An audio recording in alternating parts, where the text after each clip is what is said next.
All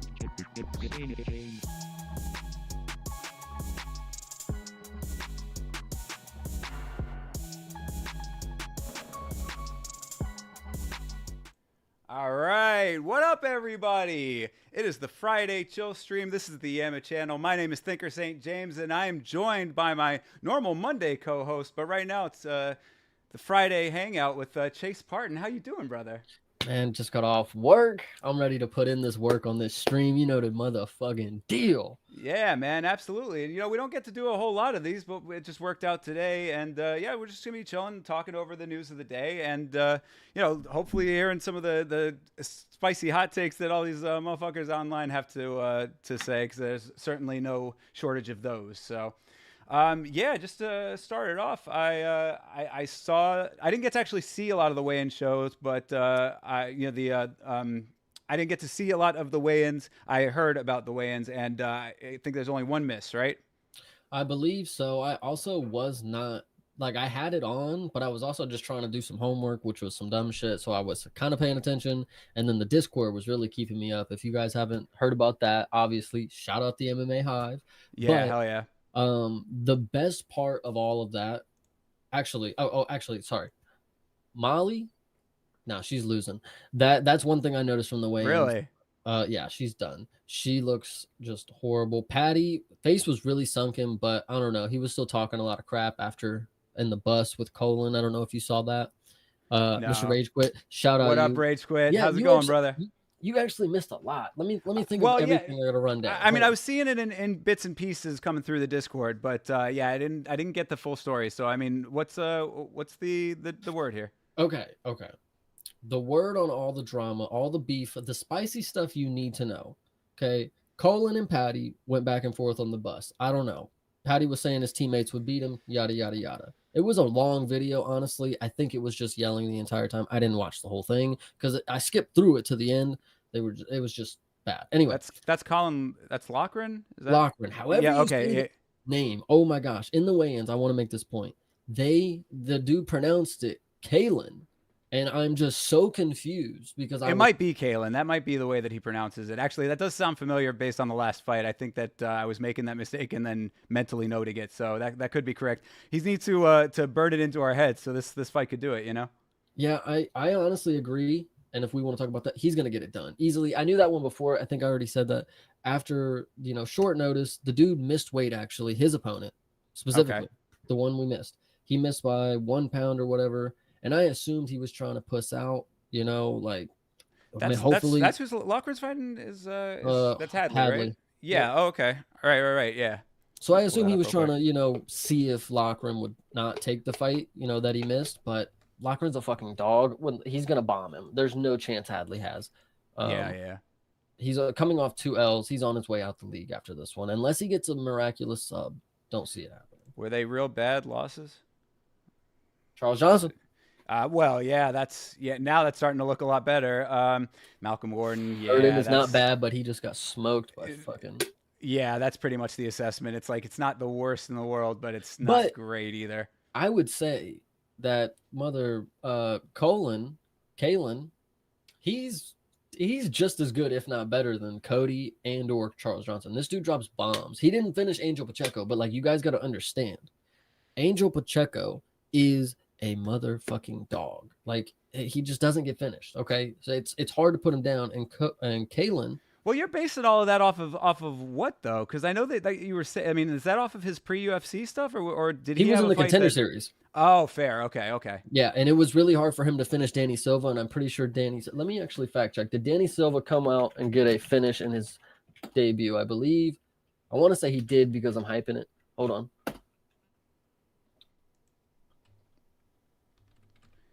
No, it was a split. It was a split. Okay, but still. We're talking that was Danny Silva versus Angel Pacheco in the Contender. Okay, yeah. All right, fair. But one of the best matchups in Contender Series history. If you haven't seen that, please go check it out. It's the best. All right, so fair enough. I guess that's just a good roundabout way of saying that Loughran is that that dude. I believe so, against a dude on short notice. Anyway, so that's Patty and Kalen's situation. Sure. Manel and Makayev got into it again are like kind of into it. You talking at the weigh-ins or There was a moment where the ceremonials didn't actually happen because they were see if I can pull trying to that up. like fight each other kind of deal. You know, I can Mhm. find like they didn't get close enough to do the face off kind of deal because the security had to just hold them back. Oh yeah, Uh, this is the backstage thing you're talking about. Yeah, at the that was the hotel. first one. Nope. There's another one. Ceremonial weigh-ins. Just These look that guys one up. cannot stop clashing outside of the cage, man. I think it's got to be all cop, right? I mean, this guy is he's a little bit wild. Yeah, he is. He's got this little man syndrome. I don't know, man. Oh, here. Yeah. You know what? I'm just gonna start linking you stuff. We got Or time. yeah, We're I mean, you chilling. can share. You can share if you want, man. You can take over. That's fine if you Hold want to on. I present. got you. I got you. So here is backstage after the weigh-ins, Got you. and then let me find the next one. While this is loading up, let me just catch up with the chat real quick. Rick Allen, what up, brother? Um, who's gonna tell? Who's gonna have the balls to break it to Ngannou that he's going to see? Oh wow, okay, dude. Yeah, that is crazy. Um, that's yeah, that's pretty heavy, my man. Anyway, I just I sent you started, two. yes, I started reading and then caught up with it. Wow. All right. All right, yeah. Okay, so here's the first one. You rewind a little bit. Oh no, wait, no, don't. Oh shit, No, shit. you're good. Oh, sorry. I couldn't even hear it. Interesting. Oh, the sound not coming through on that? I guess Anyway, maybe it so doesn't share the sound. Makayev runs over, throws a water bottle. Oh, this is like yeah, this is somewhere backstage, like at the venue itself. It This looks was like. after the weigh-ins, the official weigh-ins. Oh, okay. So yeah, so this Click is the next inside the. link. Got you. And then this was at the ceremonial weigh-ins that you're about to see now. Okay. Like they just I don't know, bro. Nothing happened here, of course. So But now like this is so okay. So if we're to believe the entire timeline of the two of them, this is now the fourth outside cage altercation that they've had. it is crazy to think about that. They haven't had one inside the cage interaction, but they've had four outside. You know, Yeah, hey, listen, Minnow Cop is a menace, man. that's like Leon too, though. He went into a couple fights, you know, and he's had some backstage altercations. So hey, I don't know what you guys It's are on around here, guys. You guys yeah, gotta chill out in the UK. I think it seems interesting too because like Leon does not like come off as the type of guy that like goes into those types of situations. He doesn't like seem like he's looking for that, but it always seems to find him. Yeah, and I want to say, listen, I want to bring it up. Bilal, I can tell you why he's unlikable, okay? Or at least why to me he's unlikable. Is because he has his moments where he has his aura, but he's the one who loses it because he just doesn't know how to act, like a winner in a situation. Okay. When Leon tried to make him flinch, he initially had a good one, smirked at him, smiled it off. He should have looked to the crowd and done the headshot bang shit. Like, bro, he just like looked like an NPC after it. He just stood there, put his hands in his pockets type thing.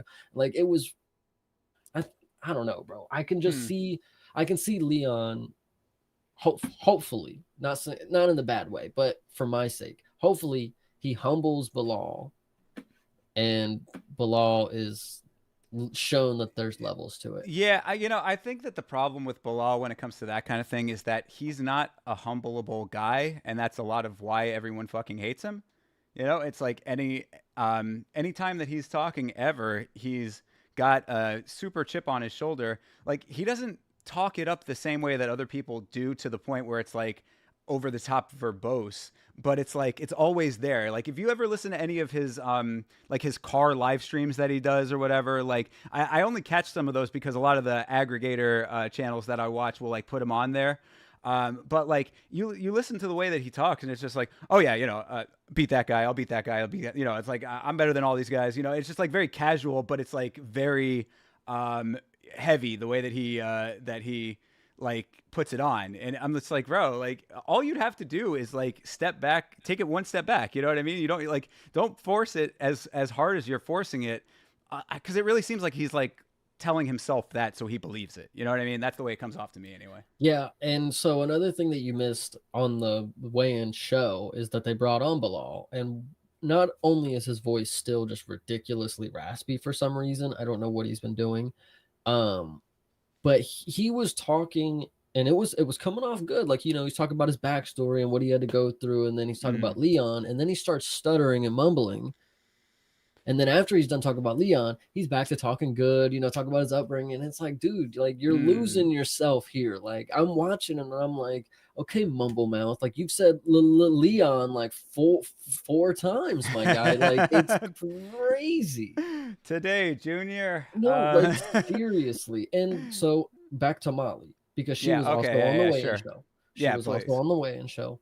She looked really, really bad. And I want to say to all the Brits, seriously love you guys, but out of all the accents, she has by far the worst. It is so bad. Like you would think that I was trying to do an impression and I didn't know what I was doing, and that's exactly what she sounds like. And exactly, Harry Ballsack. I mean, Yeah. honestly, that is crazy. Yeah. But Good but point. Molly, she looked really drained. She didn't look great. And Bruno Brazil, that's her name, right? It is Bruno, right? Bruna. Bruna. Bruna. Isn't it? Yeah. I think it might be Bruno, but for some Is it? reason, I think it might be Bruno Brazil for That'd some be a reason. little wild. But she is very, very, very beautiful. She looked good at the weigh-ins. She's actually climbing on the pound for Yeah. pound. Thank God Bruna, okay, it's maybe Bruna. okay. Or she'd have some very cruel parents. Yeah, okay. I thought I can't. Okay. She looked really good at the weigh-ins. Molly obviously didn't look her in the face. She was making goofy faces, sticking her tongue out. Molly was like staring off into the rafters. Like I was like, "What's she looking at up there?" You Yeah, know, like what? so Bruna, shout out her. She's getting a dub, really. I'm not gonna lie. You think so? I mean, that the thing was, Fighting nerds. Remember yeah, that. fair, and and that is a good point to keep in mind for all of them that are not the top three. You know what I mean? Because I'm sure that there's a couple more that maybe we don't know about yet. But because yeah, it's her, that Krashevsky, and then That guy. the big three, Kaio, Rufi. I guess, listen, not all can be great. Krashevsky, I'll give you some slack. But Not all of you can be great. well, I bring that up though to say that like if they're fighting with the fighting nerds, there is potential for them to be improving fight over fight. So there are like Krashevsky might be like a little bit lower in the on the talent rung. He might have to improve a little bit greater, but I would think that with the level of training that they're doing there to put out these guys who are really making a big statement, that there's potential for them to get better. So if Bruna Brazil, because is she coming off a loss? Yeah, see, she lost to Luma Lukbumi. That's not a great look, but still, I like I said, I think that there's potential to improve, and I mean, I'm not trying to make it seem like Lukbumi is a scrub or anything, but No, like, I mean it is. You're saying exactly what it is. I mean, don't try to downplay it now. yeah, no, I mean, yeah, fair. I She's watched not that fight. It's on the yeah. worst card of all time, basically. That card Oh, sucked. Hermanson Pfeiffer, yeah, that was not a great one. Yeah. All right. Well, so fair enough. So Molly not looking so hot. You're thinking Bruno's got it locked over there. I mean, I don't know. I'm a little skeptical because Molly looked decent in her last fight, but Molly, Okay. the fight IQ thing I talked about before. Yeah, Was always she's just the very overarching. unpredictable, and she's a Yeah. heavy favorite right now. The UK crowd is going to be like, "Oh, this one's in the bag. She's a -550. Bro. She's fighting the McDonald's worker, Bruna Brazil." Dude, get her in a stupid submission where she does something really goofy. Thank you, please, and thanks.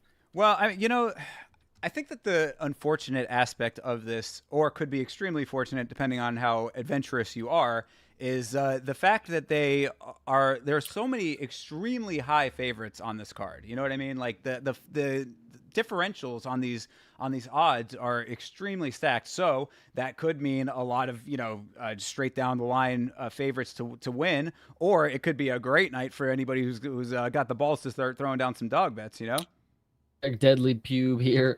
Bruna is very hot. Not kind of. Okay. And they do win fights. Luana Santos, Zhang Wei Li. Okay. There's an oddball for you, right? You got Veronica Hardy. You got Eileen Perez. You got Natalia Silva. You got Macy Barber. How many do I have to name for you here? I could keep going, dog. Anyway, back to We're what just you we're were just saying. talking hotties that can win. They're Chris Cyborg. Shout I out see. You you. know, look. Hey, we talked to Deadly Pube. Shout out. I haven't seen him in the watch alongs in a little minute. Hopefully tomorrow. But normally in the watch alongs, we were talking about it. I am gonna say something extremely spicy, but I stand by.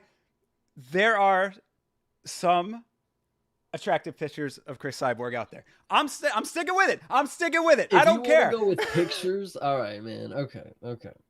Hold on. You want to get Now in, you want to get into it? Let's get into it real quick. Deadly, you did this, brother. And he gave me that exact reaction then. Hold on. Where are the good ones? There so like it's not this It's picture, the fit that's bad in that this one, first off. it's in like this type of shoot though. But Like to be fair, I she's thought she had boots on before you zoomed in, so. she just like sitting. Oh no, yeah, she's just sitting next to like a monster thing. But Silva there, in a like dress. No, Silva in a dress is Vanderlei, or not Vanderlei, Silva, fucking Bueno Silva. That bitch. MBS. oh Myra.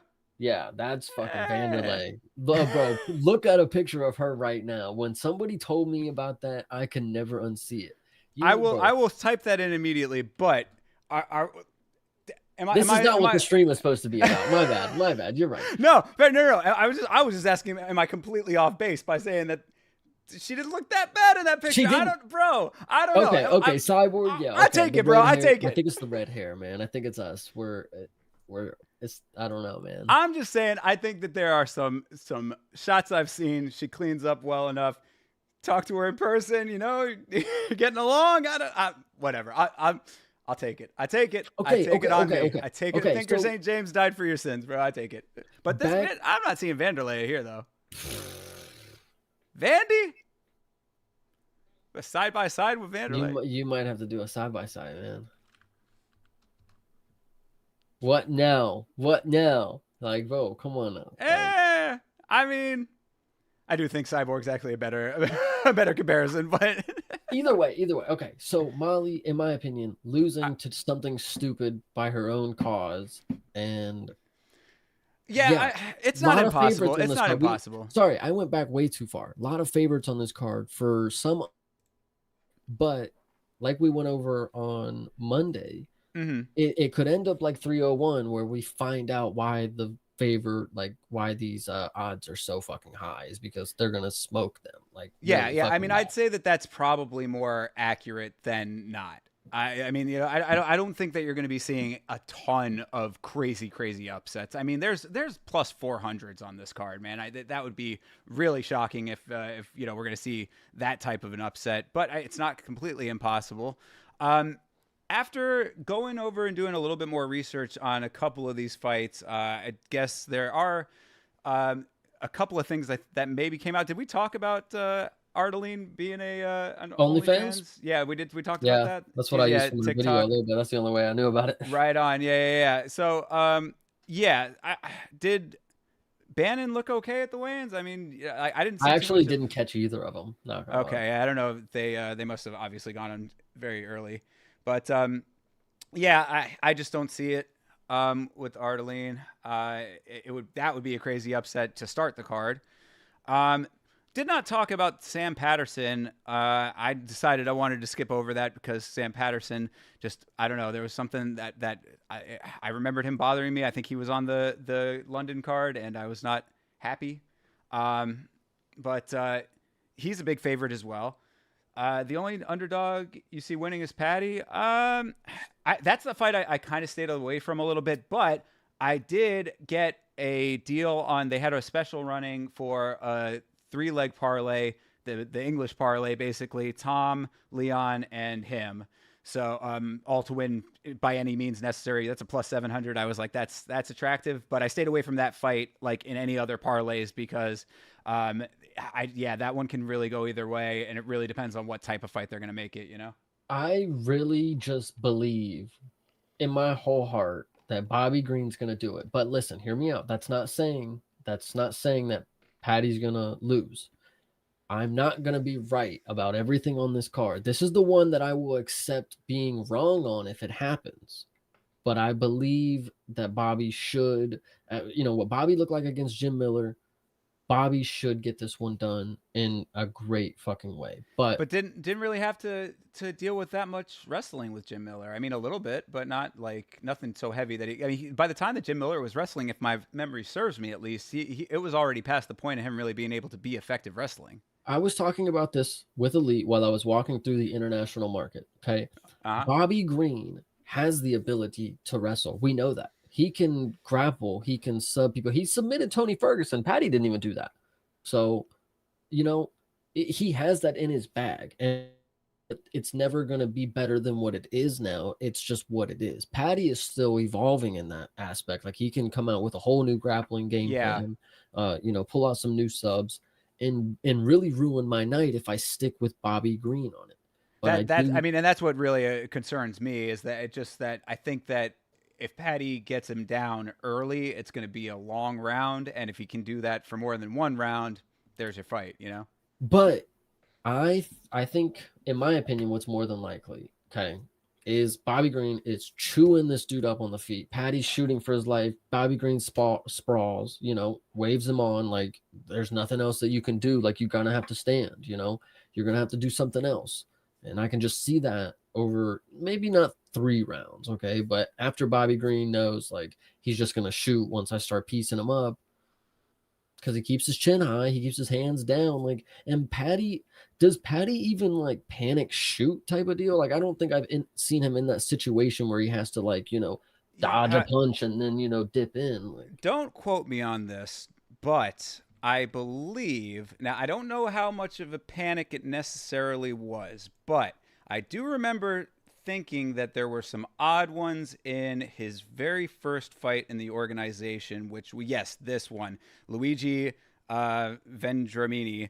Yeah, I remember watching that fight because I'd heard all the hype that was around this guy, and he ended up finishing. He did end up getting the KO, but I do remember early on thinking that there were some odd scrambles, and it looked like there was something that stuck there. You know what I mean? But again, that might be my memory, mistaking me here.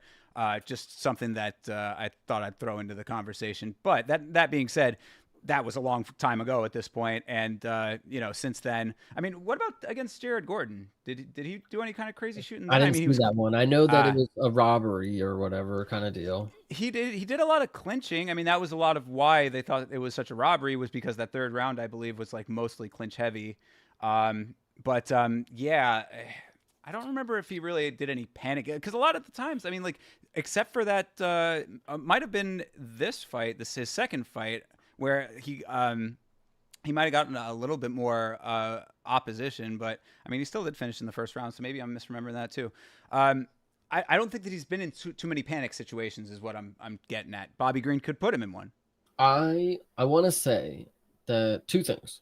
To go back to this rear naked choke submission right here, if anything Patty has a chance to do, I think it's to, get in quickly and then get on the back. Like, I know that's easier said than done, but like you have to get to the position and get it done quick, because Bobby, in my opinion, is not going to play you. Like, you're not going to get into a grappling game with him after you've already talked your shit. He wants to punch you. He's not trying to wrestle with you. So like, Right. If you're trying to grapple, he's just going to stand up and he's going to wave you on. You're going to be butt scooting towards him. You're going to look really bad in front of the home crowd. I really hope this doesn't happen. But like, yeah, you're painting quite a picture. Well, like, you just need to play it right, Patty. If you're not going to be a wrestle fuck, you need to not like play around. You need to get the fucking finish like really quick. Because if you get round 2 and now you're standing up again and he knows all you want to do is wrestle, popping you up, he's not going to play the game. No clinch is going to happen. He's just going to push you off.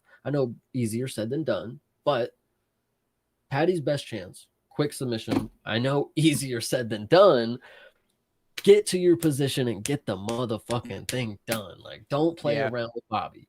Well, and it reminds me of another person who's fighting on this card, Curtis Blades. I think that the blueprint needs to be laid from Curtis Blades versus Jailton Almeida, that if they're shooting in, especially if they're high, if they're shooting in high, elbow, elbow, elbow, elbow. Let the Oh, it's legal now. Oh, brother, it's legal now. You bet. yeah, not as much to be concerned about. Top of the head will still be illegal, but you know. Funny enough, when I was making the edit for Curtis Blades and like, I'm watching him, I'm like, damn, this motherfucker's doing some 12 to 6. He doing real awfully close. 12 to 6 is a real long time in this sport kind of deal. Like, Yeah, I think it's because it so, was landing on the side of the head, though. You know what I mean?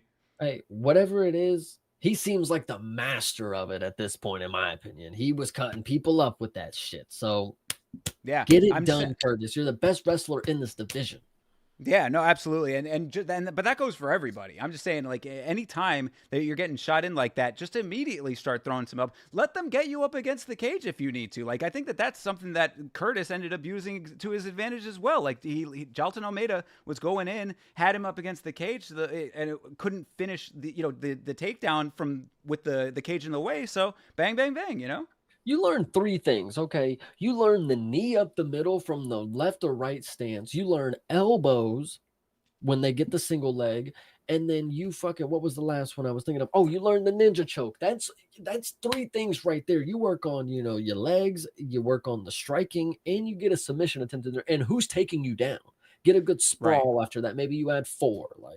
Yeah, well, and then if you do that, even if you do get taken down at that point, if as long as you can survive that, it still gives the person something to think about coming in next time. Like, yo, if I go in, I might be taking a fucking knee to the face. That's something that'll deter them. Or what happens is the other way is that if they don't, if it spooks them or they get hit with it, then you're already in a better position than you once were. So you're anytime that you have something coming at you like that, if you already have something to counteract it with, then you're in a lot better position than if you're going in blind. Yeah, it's just crazy to me that it's a wrestling heavy era, right? What we've entered. And people are still not just like there's nobody that's like a what am I when I want to say there's probably a few, not when I say nobody, but like a dominant, like defensive wrestler kind of deal, like because they're just good at offensive wrestling at the end of the day. Like they're the ones that end up manhandling, I guess. I don't know. Yeah. No, I mean, I think it's a fair point. Speaking of wrestle heavy, so do you think that Mokaev is going to be, after all of this shit now? I mean, like, it seems to me that Cop is going to go in, like, just frustrated unnecessarily, it seems. I don't know, just off of how he acts. I have to interrupt you. I know you want to talk Please. about this, No, but no, it's no. perfect about this because Yeah, go ahead. I wanted to bring it up earlier. What does bringing in the box mean on the weigh-ins? Bringing in the box. Wait, how do you mean? There was 2 people. Sam Hadley brought in the box, and he missed weight.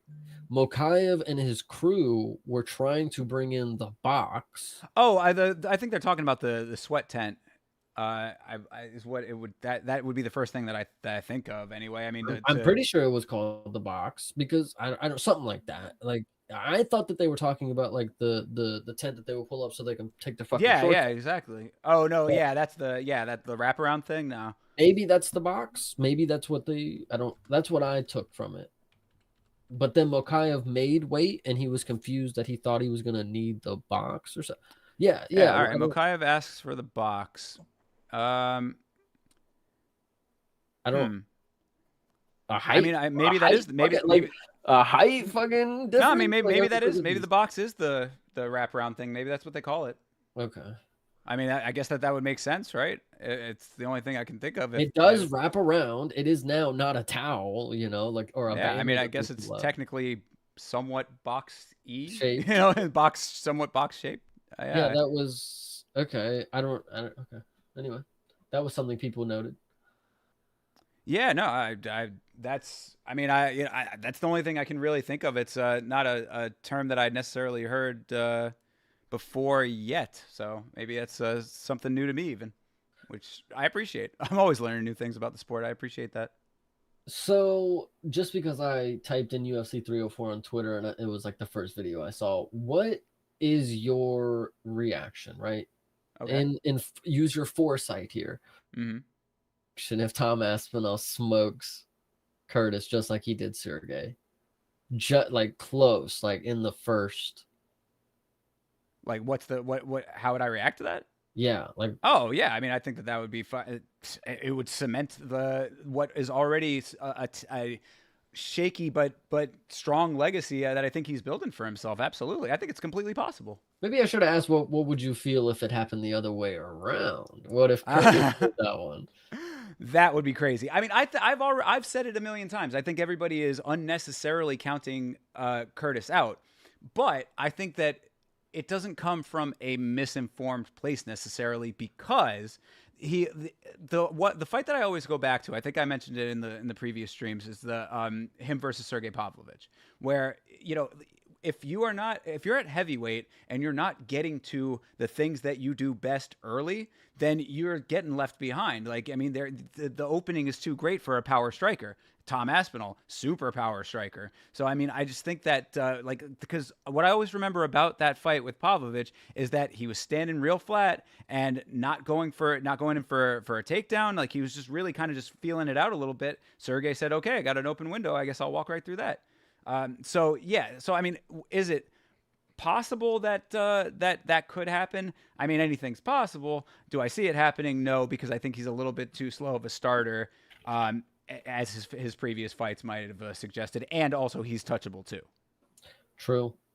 Yeah, So, I but definitely yeah, feel you. I just if I could see any upset that would make me the happiest, it might be Curtis because I don't hate Tom, but I do want to bring it up. It's like the irony that will set in for him that he will not get to fight John Jones for the belt, like the actual belt, that he will just be Dustin Poirier. Like, I mean, it it would sucks. hurt. Yeah, it would definitely hurt. But he's still young and he's in his prime. He definitely probably would feel like, oh, I can go get that back. But Oh, I think so. Yeah. at the end of the day, for that split moment, like if he loses everything, the irony, I don't know, man.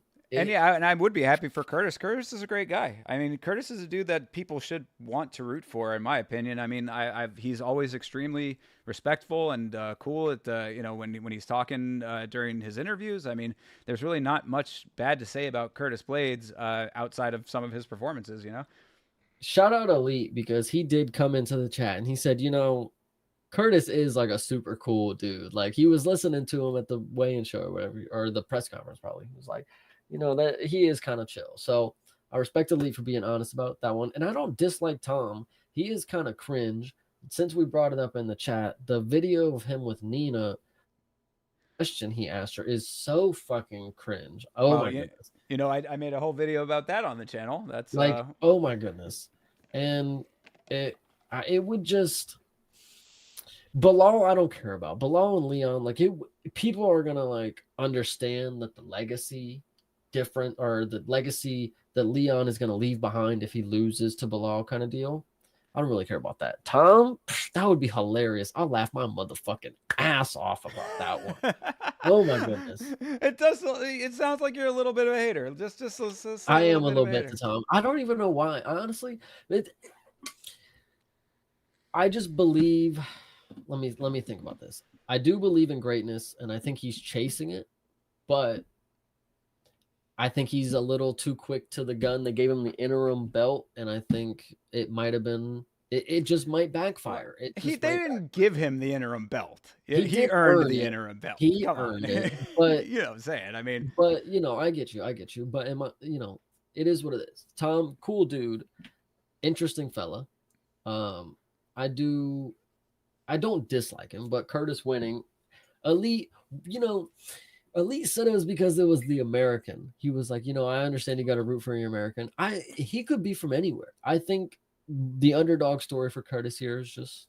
It'd be great. Yeah, no, absolutely. And I would be very happy about it. I would be very interested to see how it happened. I mean, that's going to be, because I mean, Curtis, he has knockout power sometimes, you know what I mean? Like he's like Curtis just seems like he's one of those dudes that it's like selective victories a lot of the times. Like, does he do the right thing at the right time? Okay, then he can get a win. Does other factors come into play and make it that he does not get the win? Yeah, that happens a lot too. So he's just a little bit spotty. And again, I know that I mentioned it on the Monday stream. The fact that he does not have a submission in the UFC just speaks volumes to me.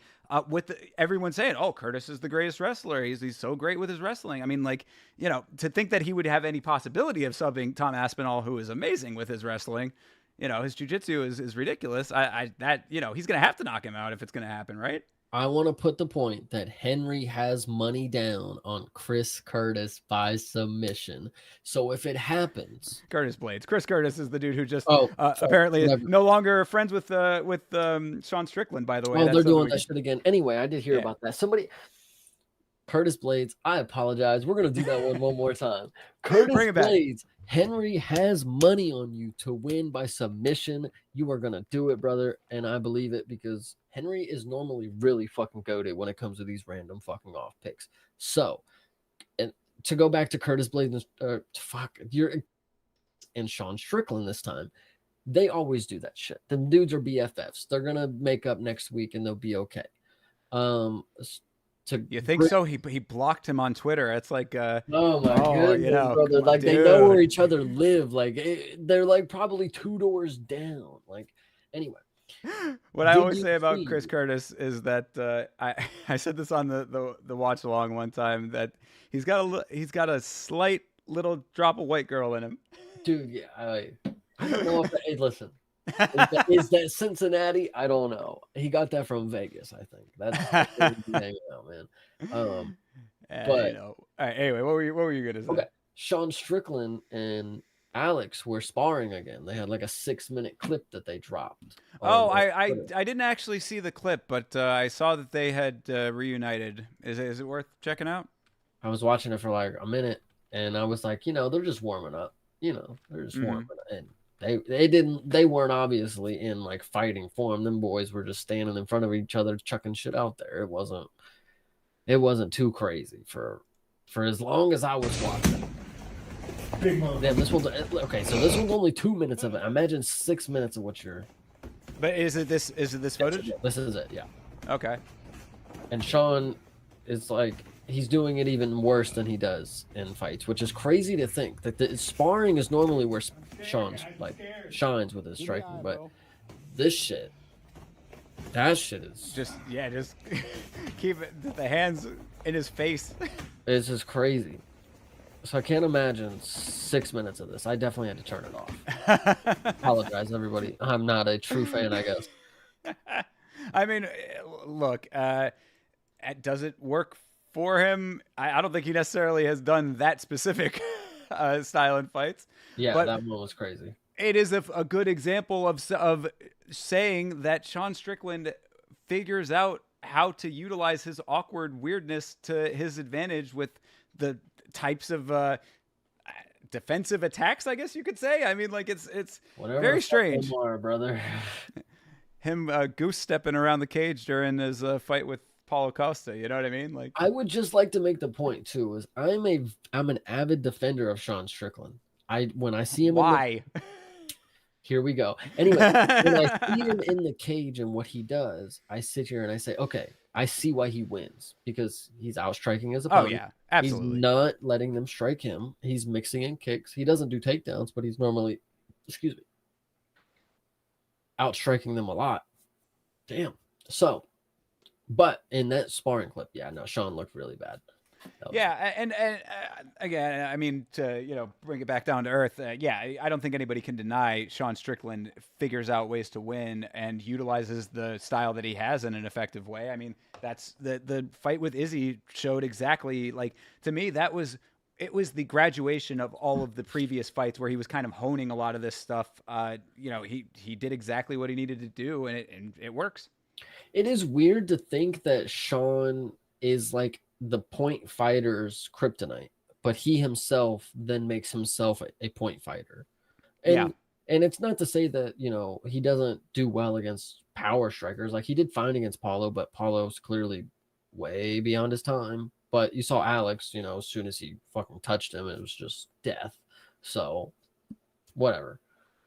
Yeah, no, it works against, guys that will play the game with him, which is really, I think, what happened in both of those fights. I mean, Izzy and Paulo Costa. See, and that's a great point because DDP, he halfway played the game with him. he was able to score 6 of 10 takedowns. If he would have just shot for takedowns every fucking moment he thought of, like for 5 rounds, he would have won very easily, kind of deal. But he wanted to, punch with Sean. So if somebody like, okay, Hamzat, he might wrestle fuck. I know Sean's really good at, wrestling defense, but like if it's a over 5 rounds, if it's as what's the word I'm looking for, as something, if DDP can do it 6 of 10 times and he's barely doing it the entire fight, wrestle heavy. Yeah. So I think Sean's kryptonite would be a only wrestling person, and it would be a very boring fight, but he would lose, Yeah. I mean, it is possible. Like you said, I mean, DDP showed it.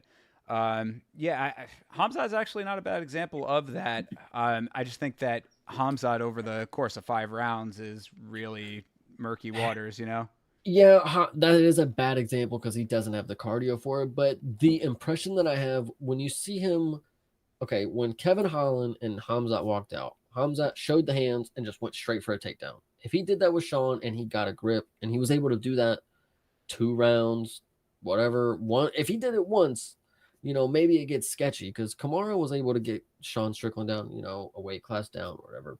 But it gets sketchy, as long as Sean Strickland can play his game on the feet, he is elite, and I do respect that. But I do understand there's another side to the game that he may not have when it comes to a wrestle heavy fucking fighter. Yeah. Well, I mean, it would be interesting to see if they do end up putting Rob against him, if Rob would go wrestle heavy, because, I mean, that would be a bit of an not unexpected move, but it would be interesting because, I mean, I think that Rob's, at least his cardio, would be able to keep up that pace if he wanted to go that route. I don't know if the skills are necessarily all, going to be there to get him to the right positions to be able to make it worth his while, but because the one thing that the reason I say that anyway is because Rob said after the Alaskarov fight, that was of course supposed to be Hamzat. Actually, I think he might have said it right before, but he was saying that he trained very specifically for Hamzat. It was a specific type of fight that he was expecting, a type of training that he did for that. It would at least lead me to believe that his team and him are keying into what his opponents are bringing to the table. If you know that that's something that would make sense, does he adjust? Yeah, Rob's probably, he's going to be a good one for it. Do you think that they're going to make that fight, though? Sadly, it just depends. DDP's one of those dudes. I mean, he did it after his last fight. He might fight and just be like, oh, I hurt my hand. Like, I got to be out for 6 months kind of deal. Like, it might have to be the matchup that has to be made. Well, yeah, I mean, we're looking past Duplessis versus Adesanya, so I mean that has to figure out. We got to figure out what's going to happen there. But I mean, yeah, I would think that it only makes sense for Sean to get the next shot. But who knows? I mean, it's one of those things. Are they going to force the issue with Strickland? Like you have to fight him? I mean, I don't know. He said that he doesn't want to, but they make the fucking rules, right? I mean, I don't know. They do make the rules. That is nothing that we can. Hey, whoever gets the fight, man. I used to believe it was Sean Strickland. Then Rob Whittaker smoked a non-ranked person, but I still do believe that he's rightfully so kind of in the mix. But I'm gonna run to the bathroom. I'm gonna leave you on another note though, because I just saw it pop up. Marab just posted another Sean O'Malley skit. It was terrible. What do you think about that guy?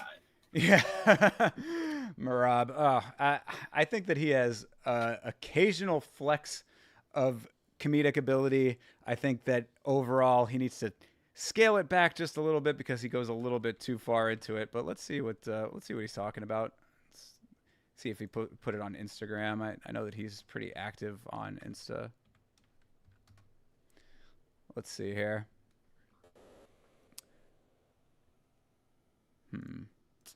What you got for us, Marab? I don't know. Let's see. Either way, let's see what the last one was. If it wants to load.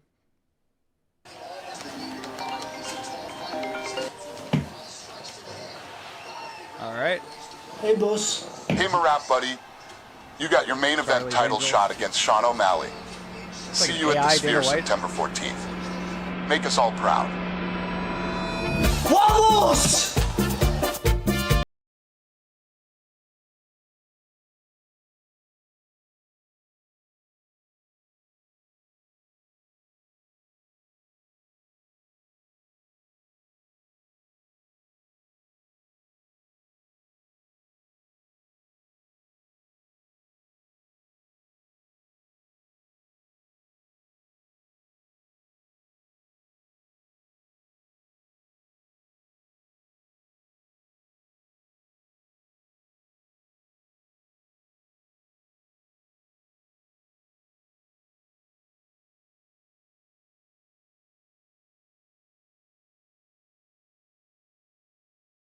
Like that, I'm okay with all that. All right, yeah, my bad. Was that the one you were talking about? I couldn't think straight. No. I don't think so. Hold on. I'll have to. Because I mean, I just watched that one while you were doing your thing, and I mean, I don't know. I'll give it up to him. He's got some chicks with him. No, it was him playing UFC 5, and he was like getting a knockout or something. I didn't actually watch it. He was playing video games when it started, and then he had, okay, like, maybe it was a Dana White AI. Dana White called him up. Okay, I will admit I wasn't watching it. I just assumed it was ass. If it was good, shout out him, and I'll take a drink right now. The one thing I noticed that I mentioned there was that he really does claim Mexico, huh? What is that about? Like, is there some connection that's actually there, or they just kind of claimed him because he wore a poncho one time? I think he did that because somebody that he was Henry Cejudo. Oh yeah. Okay, that makes sense. He repped Mexico because Henry wouldn't, and he was like, "I'll claim Mexico." Kind of Henry wouldn't rep Mexico. What, he was doing like the USA best or in maybe the world kind he of was. Maybe he, I don't know. He was an Olympic wrestler in America, wasn't he? Oh, well, yeah, but I mean, I think that he still would have some pride, right? I don't know. Maybe. Well, yeah, no, I mean, maybe he's just American. Maybe bro didn't grow up in Mexico. Like, dang. Well, I might not have grown up in Mexico, but I do believe he has Mexican heritage, if I'm not mistaken. But either way, I mean, yeah, fair enough. He was like, hey, if Henry won't do it, I'll do it. And I guess he did. Rob Dwabashvili, the type Mexican after it. See what comes up. Yeah, sure. Mexico. Yeah, Mexican fans. We all know that he wears the poncho. Wait, here we go. Marab Dwabashvili pulls up Mexican flag, says he will make Mexico proud. Okay, let's see.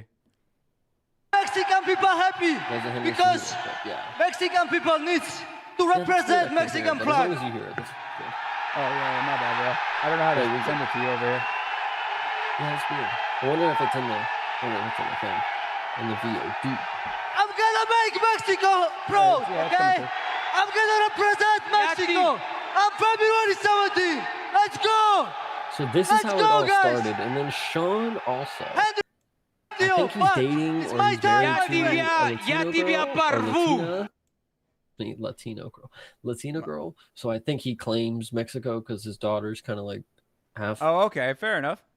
Because the video that we watched, the last thing that he posted on Instagram, it was like he got the call, he ran downstairs, and there were just a whole bunch of big booty chicks shaking for him. I was like, all right, I'm not mad at it. I will say that he spends his money wisely. If he's gonna spend his money on promotion, it's gonna be cringe, but at least it's got some nice women in it. So shout out to him. He knows how to spend his money, man. He knows how to market. It is true, because I do remember, I don't catch all of the things he posts, but I did see another one, and it did have another attractive woman in it. So, hey, Marab, I'm glad he got. Bro. Do you think? Correct me if I'm wrong. Did the video have the Sean O'Malley lookalike in it? No. He was hanging out with that dude for a long time. He must really want to be Sean's friend or something, because he was hanging out with the lookalike for so long. It was like 2 months of clips where he was just with that dude. Well, speaking of the two of them, and I guess a lot of fights now announced. 305. No, this Noche UFC. Is 308? Is that the actual? Don't quote me on that. Because I know that they just announced 306. Damn, I can't. Yeah, 306. That's why I thought it's mostly all the time, but like, fuck, I'm that guy on fucking Tough, man. But No, whatever. Go away. Okay. But yeah, no. They announced the whole card. Dana was supposed to announce on Instagram, then apparently didn't announce on Instagram. Oh, you don't know how that worked? I only saw that first part that he was supposed to announce the whole thing, and then he gave the announcement for the announcement, and then somehow it came out anyway. Yep. Okay. So at 12:30, he said, "I'm heading into the weigh-ins now. In about 45 minutes, I'm gonna go live." Okay. So it comes out. Dana's going live at 1:30. That doesn't even add up. So whatever. At 1:30, everybody's waiting. He doesn't go live till 2:00 to say ticket pre-sales for Noche are going on sale, man. And this guy. So, and then, he puts a post out like 9 minutes before all this news breaks, and it's like, UFC Noche sales are going like ticket. I'm like, yo, you could have done the post instead of the live. Like, we wouldn't have gave a fuck about the live. And then the whole Noche. Oh, sorry. So he goes on live, and he's like, ticket sales. I'm gonna announce tomorrow on the show what the card is, like what Noche is gonna be.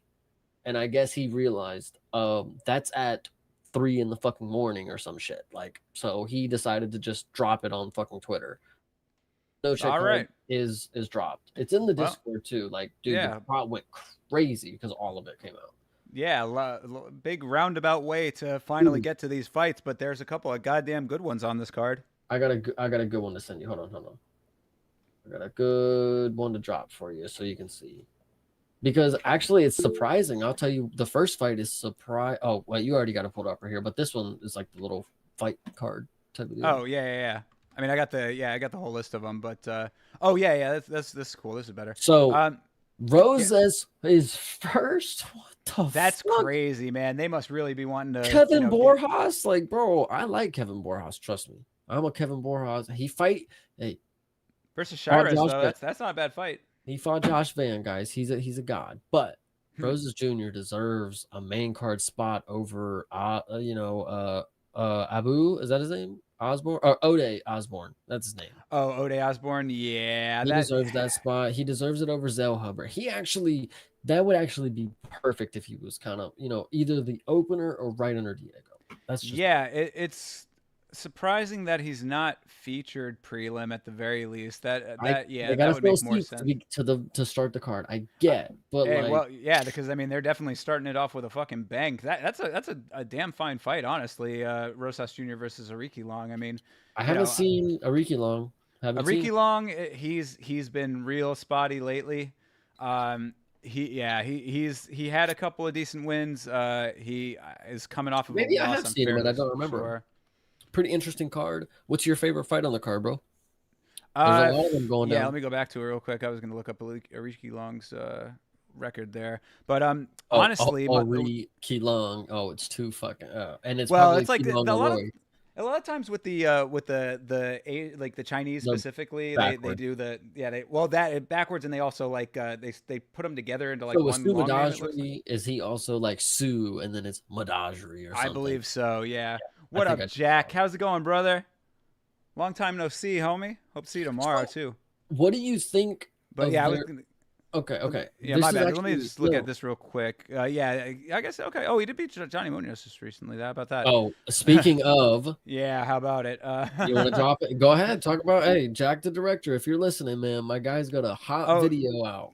Yeah, Jack and everybody else. Yeah, the new video is out today on the channel. I'm so glad that Chase is here. Chase is the dude who brought the situation to my attention. So thank you very much for that. But interesting video about grooming in the UFC. Pretty serious, heavy subject, but getting some decent reception so far. So check it out if you have not seen it yet. Let me know what you think. Leave a comment in the comment section.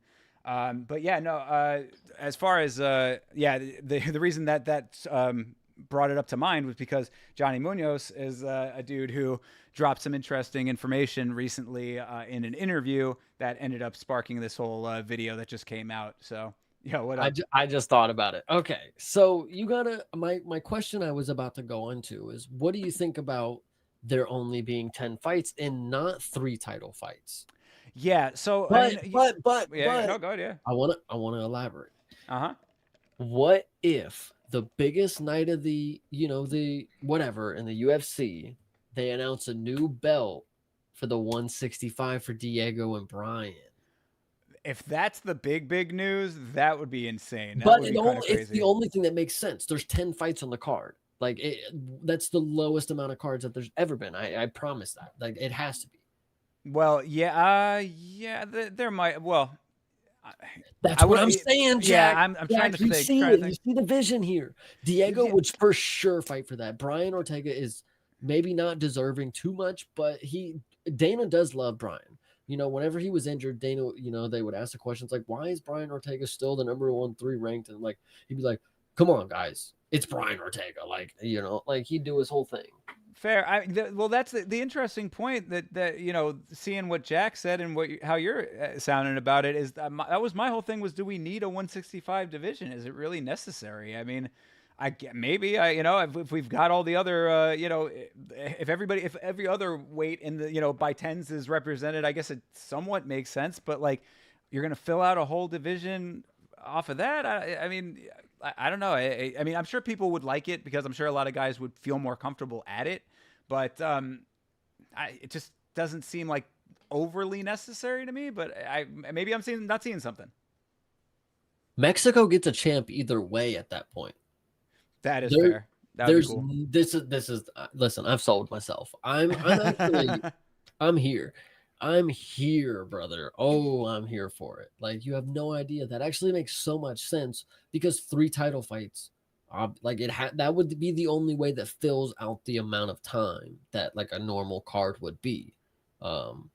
Well, yeah, and I guess thinking about it, it does kind of allow for a lot of movement on both sides. So it's like if guys want to fight at that weight, and it's just something that makes more sense for them, and there are a bunch of them that want to do it, then I guess so. It just seems like you're taking the divisions on either side of it and kind of just like compressing that in, you know what I mean? Like, so you're stripping a little bit out of each of those divisions to create a third thing.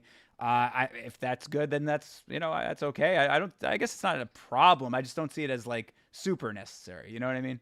One thing I'll notice, unfortunately, as the consumer, we will never understand the backside of how many people are requesting the 165. How many people are like avid, like, ooh, I could definitely make 165, 170, whatever, like, or 175, whatever it ends up being, or 155 is too much. Like, we unfortunately don't know that. So it could get interesting. I think that makes a lot of fucking sense now that I throw it out there, though. Well, and Jack's making a good point too, that it does give a lot of guys who might not have been able to be champs at other weight classes a chance at a championship. I'm sure that's pretty attractive to some of them. I said that too, and unfortunately, I think that's just going to be the race of who's going to be the first bum to get that fucking belt. Like, if Diego starts it off, that's great, but it's literally anybody who couldn't get the belt at 70 or 55. They're racing to that fucking belt. They have to be. It could be. I mean, especially if it's fresh like that, and there's just a lot of free real estate there to jump yourself into the rankings early. It might. I don't know necessarily the science behind the weight bullies, but you have somebody who can make the 55, or maybe not make that 55, but now they can make the 65, and they're also floating around like 200 or something, whatever the fuck these weight cuts are. I don't know. Aljo's crazy, so I probably shouldn't base it off that. But I don't know, man. I'm not opposed to that being a title fight if they throw that at the beginning of the card, like just to let you guys know this will be a title fight. Like, stay tuned. Like, that would be pretty crazy, yeah. And we had talked a little bit about how the Sphere is an extremely expensive card. I guess the booking of that place, because of being what it is, makes it a heavy financial burden on the UFC. So that's why they were saying that they were only going to have 10 fights. But yeah, the 2 title fights, both highly anticipated, I would say. So that's definitely good. And if they make that a third, that would be pretty goddamn crazy. That really would cool. Yeah, that would be cool. I think for a business standpoint, to make this a Mexico thing, I think the title fight also makes sense because you only have a 1 in 4 chance for a Mexican champion at the end of the night. And that was you add 2 Mexico guys, you're getting a title of Mexico either way. Like, yeah, it's true. I mean, and that was a criticism that we had heard early on was that this is the Noche UFC card, and there weren't that many Mexican fighters on the card. I guess it's now starting to look a little bit better in that regard. But yeah, no, I mean, look, I'm fine if everybody wants it, and another belt in the mix. Yeah, sure. I'm not against it. I would like to see who ends up going to it. That would be something. And again, Jack making another good point. Connor would be sniffing for it immediately. I mean, that's what a lot of people were thinking was going to happen to begin with, was that if Connor got a win against Chandler, that he was going to get hot shotted straight to that belt. Just have him maybe fight for the inaugural. Who knows? That wasn't the plan. But they need to get that belt out. Like their plans would have the belt out in the summer.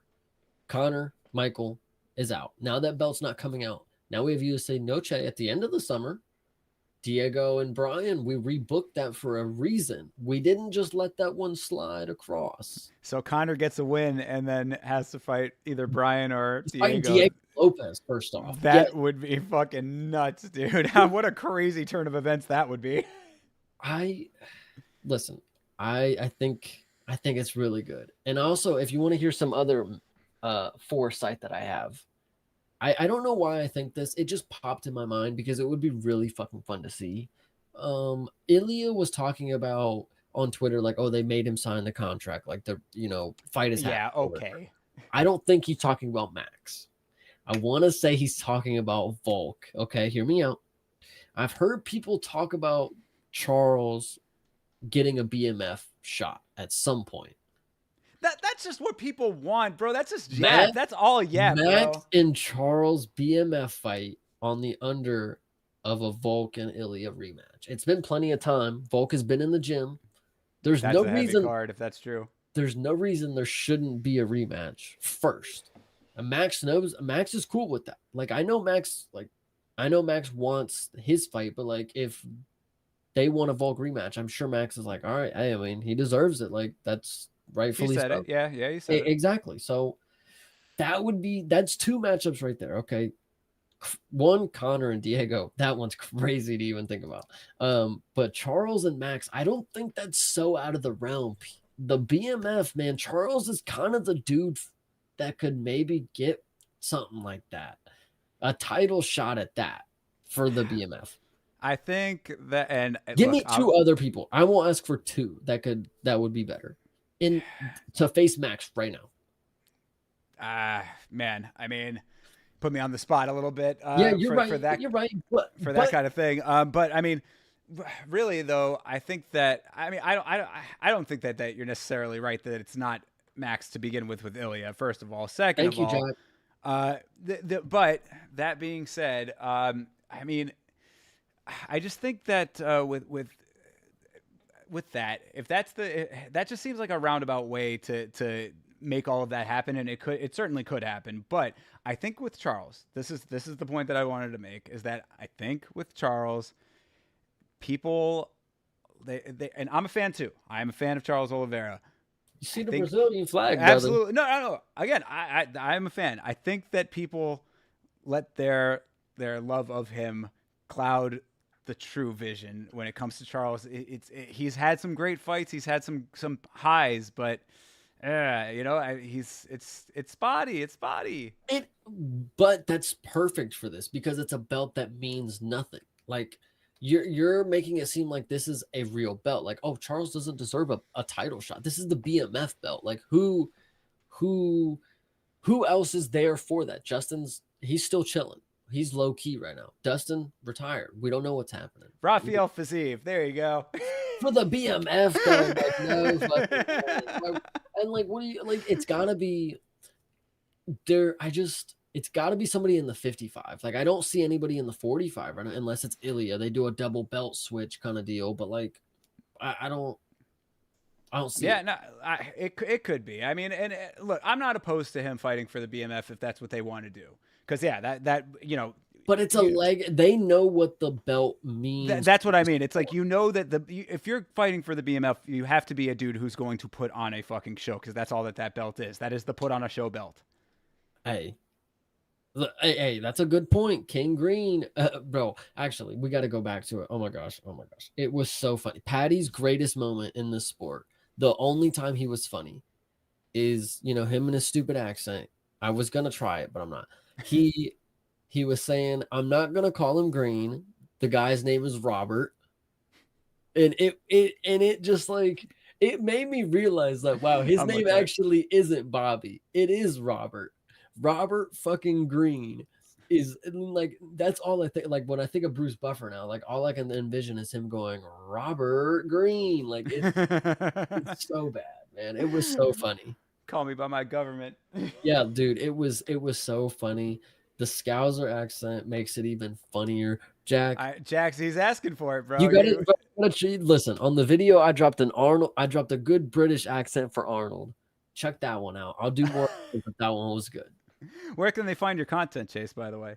YouTube /creative player. YouTube.com/CP Smalls, man. That's what it is. There you go. Somebody. King of branding over here. He's got it. Yes, sir. Yeah, no, well, I mean, Bobby. Oh yeah, my bad. I got you, Jack. Look, yeah, Bobby is a little tied up for that one.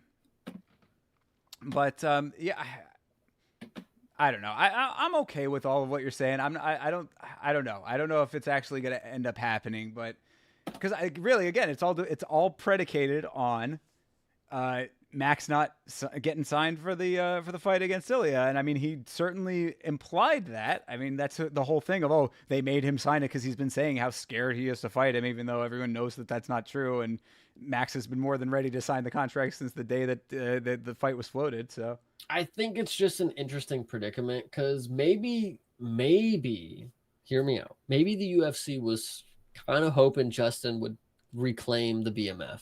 Because now they're at a point where they may have to give the BMF to somebody who's not deserving of it. Maybe that's why the Ilya and Max match is kind of at a standoff, is because if Ilya wins, he takes the belt, and then just a random dude who wins then the champion has the belt and the BMF forever. Like it's just going to go hand in hand. But if they wait, maybe Volk reclaims the belt. Maybe Max fights somebody for the BMF. Maybe it switches hands. But then we're at the point where Volk and Max have to, maybe then Max and Ilya have a fight. I don't know. It is a fucking shit show there. Well, yeah. So, I mean, I could see this would be a very, very crazy one. But if Sean O'Malley, okay. Sean O'Malley beats Merab, I mean, I have crazier things for sure. No, I was going there with you. I'm following because that was exactly my next point. The only person that I would want to see Max fight really is probably Sean O'Malley, but Max is such a fucking big, he can just make any weight apparently. I don't know. I don't know what he can't do. He was saying he weighed 202 a couple weeks ago. And it's how the fuck are you making 45 consistently? So if Sean O'Malley wants to step up and fight Max, listen, back to maybe we had this topic a couple weeks ago, I think. If you're the number one contender, and there's a person below you in the division that is a champ, I think you have to fight them and they can take your spot. You don't get an immediate jump to the belt. You got to fight the number one contender.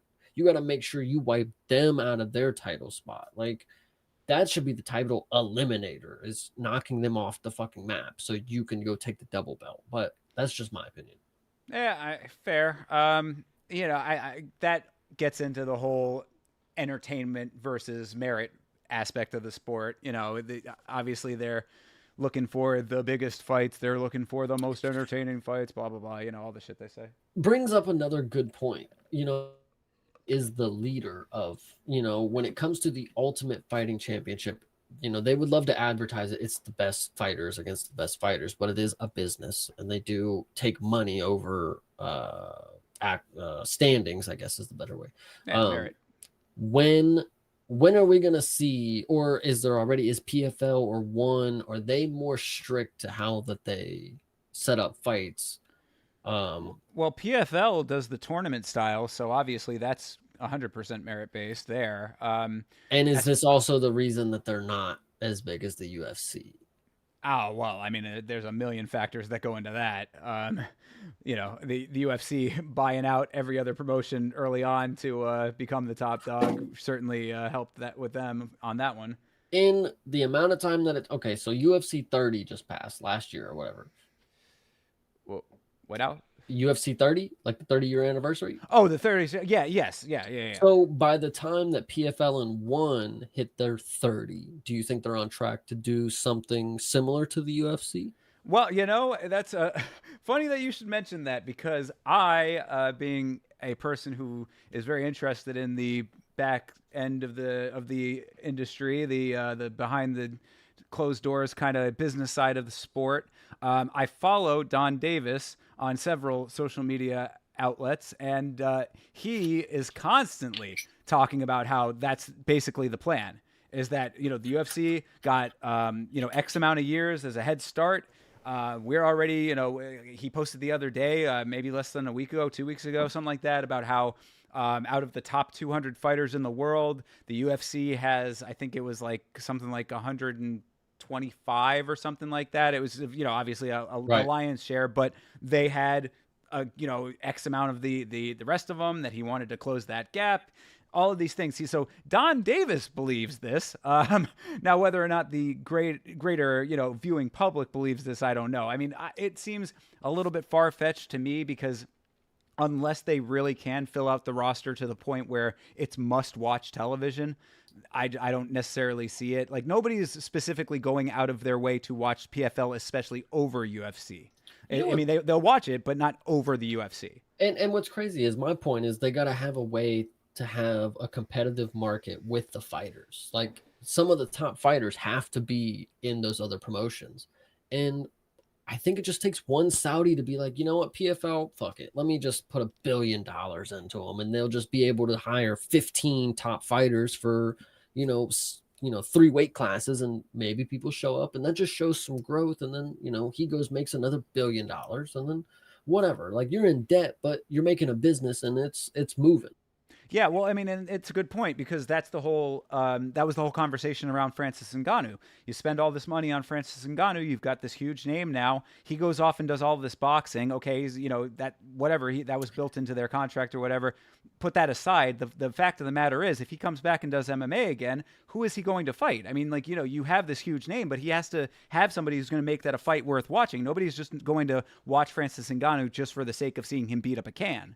Yeah, and it really is.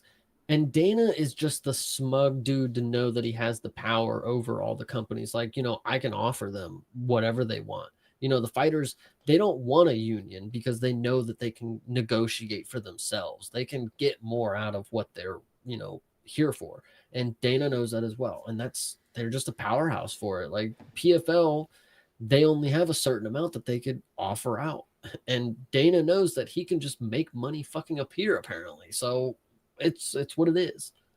Yeah, it's too much money. I mean, like, as far as competition goes, I mean, the resources, especially now after the TKO, the merger with the WWE. I mean, the pool of money that they have at the top is too great. The resources are infinite. I think that they can smurf anybody, really. I mean, what could happen is, I think that there is potential for them to snatch up some guys who might be early on in their career, for sure, or some guys who are showing great potential early in their UFC careers, and they try to snatch them from out from under them. A good example of that would be someone like Raul Rosas, who is like, he's obviously showing a tremendous promise in the organization. Let's grab him while he's still hot, offer him a huge bag that the UFC is not willing to offer him at the stage that he's at. Maybe they might be able to snipe a couple of them that way. I think the other way that they can do it, and this is the hardest way, and nobody wants to hear it because it takes a lot of time. Like, you gotta invest in some sort of, like, the UFC has a PI. They have plenty of trainers. They have if you need a training system, you go there.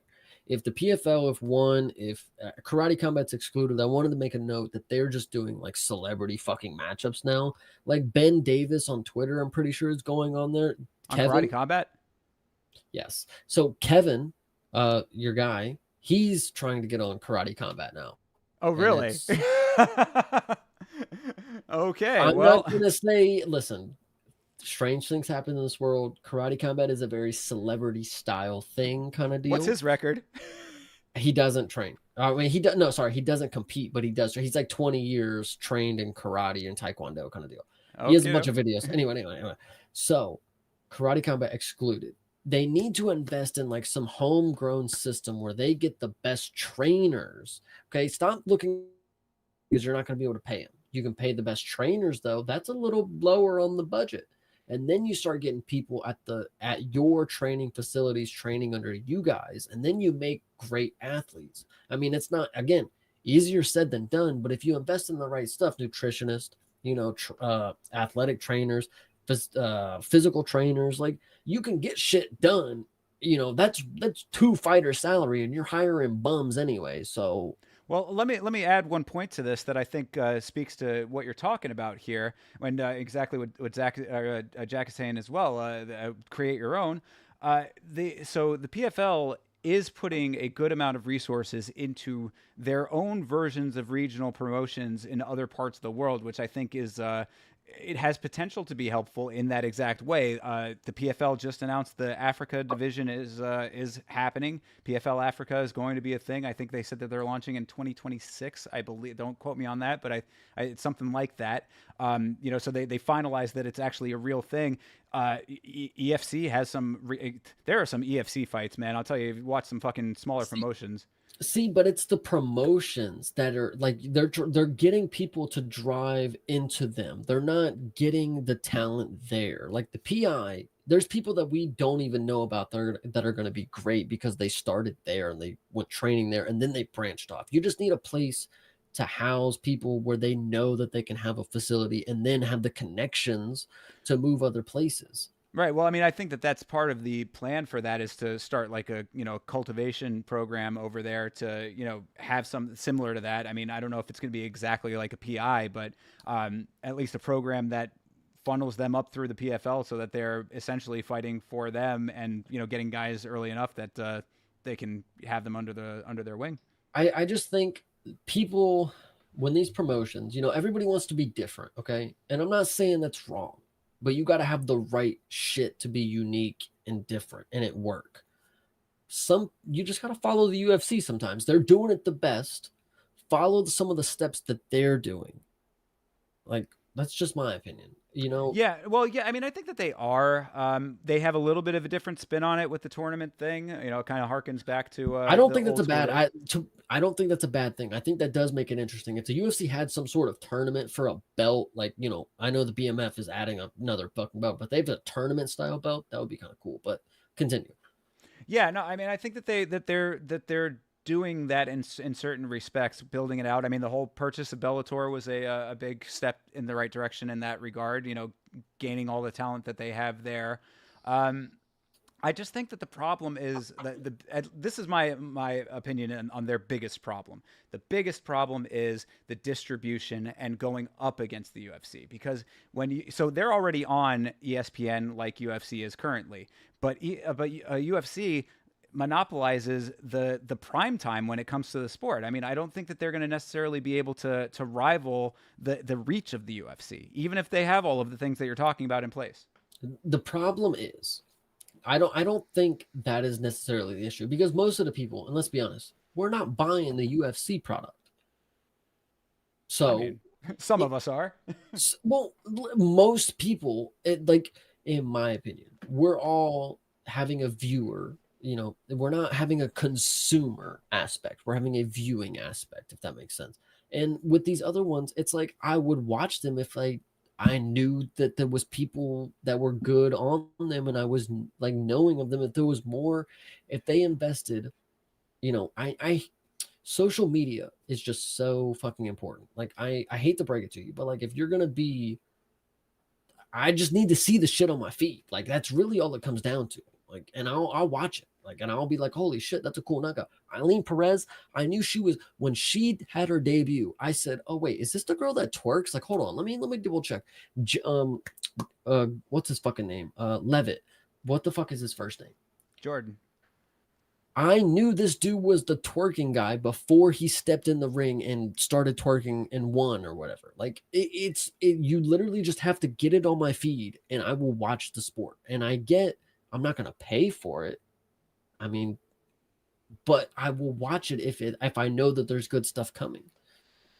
Yeah, well, and so, you know, to that point, what Jack's saying about getting off of ESPN, PFL did say that they signed a contract for Bellator to air on Max.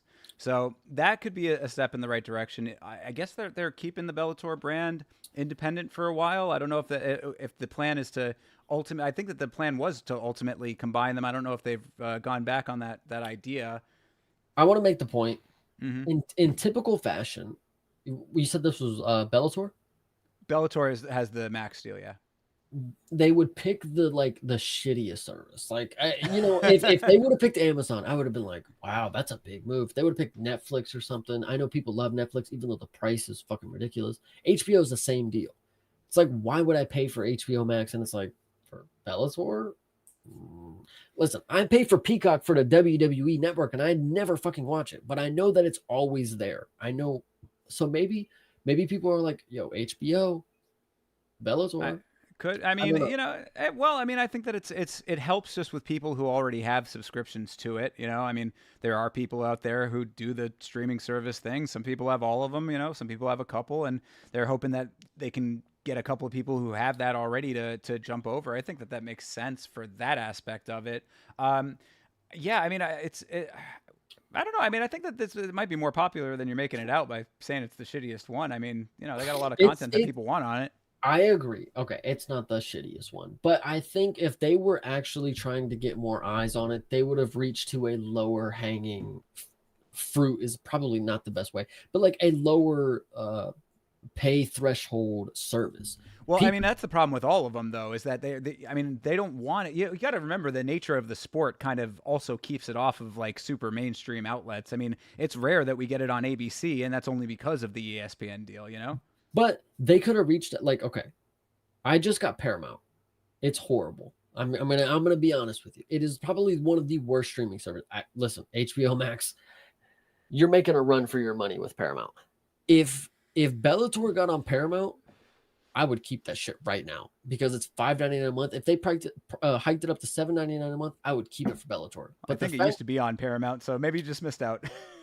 But the fact that they're going to Max and they're going to a service that is a price hike, it's like we're already being phased out of the market.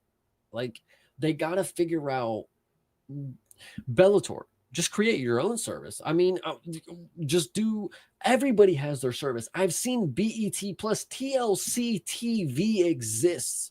Like, you can make something. It's probably but people got to watch, man. I mean, that's the problem. It's, you know, the people getting people to download it, even just for that is a thing. I mean, people have been saying that about the UFC forever. Why don't you just do all of it on Fight Pass? You're right. You know, I'm not the head of fucking marketing here. I'm not the head of whatever social services that they got. That's probably not even the right social media services.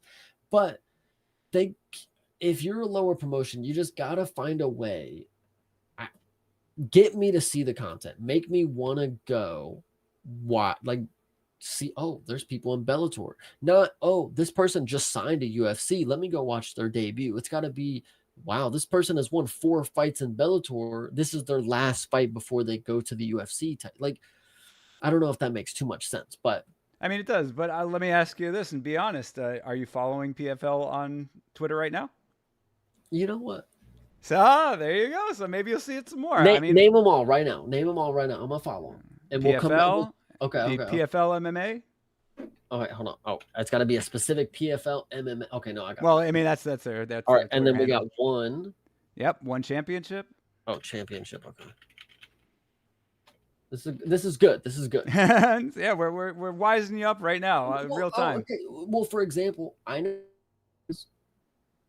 You broke up there for a second. What'd you say? I know who Stamp is. Yeah, damn right. You know who Stamp is. Exactly. So like, you just gotta like. It's not like I know of her. I've just seen edits of her doing dumb shit and knocking bitches out. Like it's hard. Yeah, you need the star power plus the reach. You need all of those things. Yeah, I understand that. I mean, and yeah, if they have more like highlight worthy stuff going on, then you know it certainly stands to reason that it could get out there more. Although, I mean, look, there was a fucking crazy head split in PFL not too long ago. I mean, we're talking maybe like a week or two ago at most. Dude got a crater taken out of the center of his forehead. That didn't really make the rounds, you know what I mean? It's so like, what exactly do we need here, you know? You know what? Kayla Harrison was fucking annihilating bitches for years in PFL. I've decided. So, you take the contract that you just signed with HBO Max. You give 4 social media, analysts the money. You hire 2 people to run the fucking accounts, okay? There's a reason that Bare Knuckle FC is not FC, Bare Knuckle MMA, FC, whatever the fuck it is, whatever one. Anyway, there's a reason that we see those. Okay, they're just not doing their fucking job enough. They're getting stupid contracts. They're trying to put themselves on the map without actually doing the fucking work. Get the fucking good fight clips on the internet, get people to see them, and then you have the ability to have your own services. People are wanting the fucking product. I don't know. I mean, I think that one does it pretty well when it comes to that kind of stuff. What you're talking about, you'll see it more now if you're following them. I follow Bellator, one, and what the fuck PFL? was the last? Yeah, PFL. All right. Well, you're good then. You'll definitely be seeing more of it. But yeah, I think that one does it pretty well. I'd say one is the next up product from after UFC. I mean, like I would put one over PFL personally. I mean, one's product is fantastic. I want to say this. As an outside viewer, when I hear about one, because they have different style matchups, right? They have just okay. As an outside viewer, when I hear that, I feel like, well, this next matchup, what if this is one of the just grappling ones? Like, what if the next one that I'm tuning into is not going to be the MMA style that I'm here for? That's the only reason that I They're don't. Still dope though.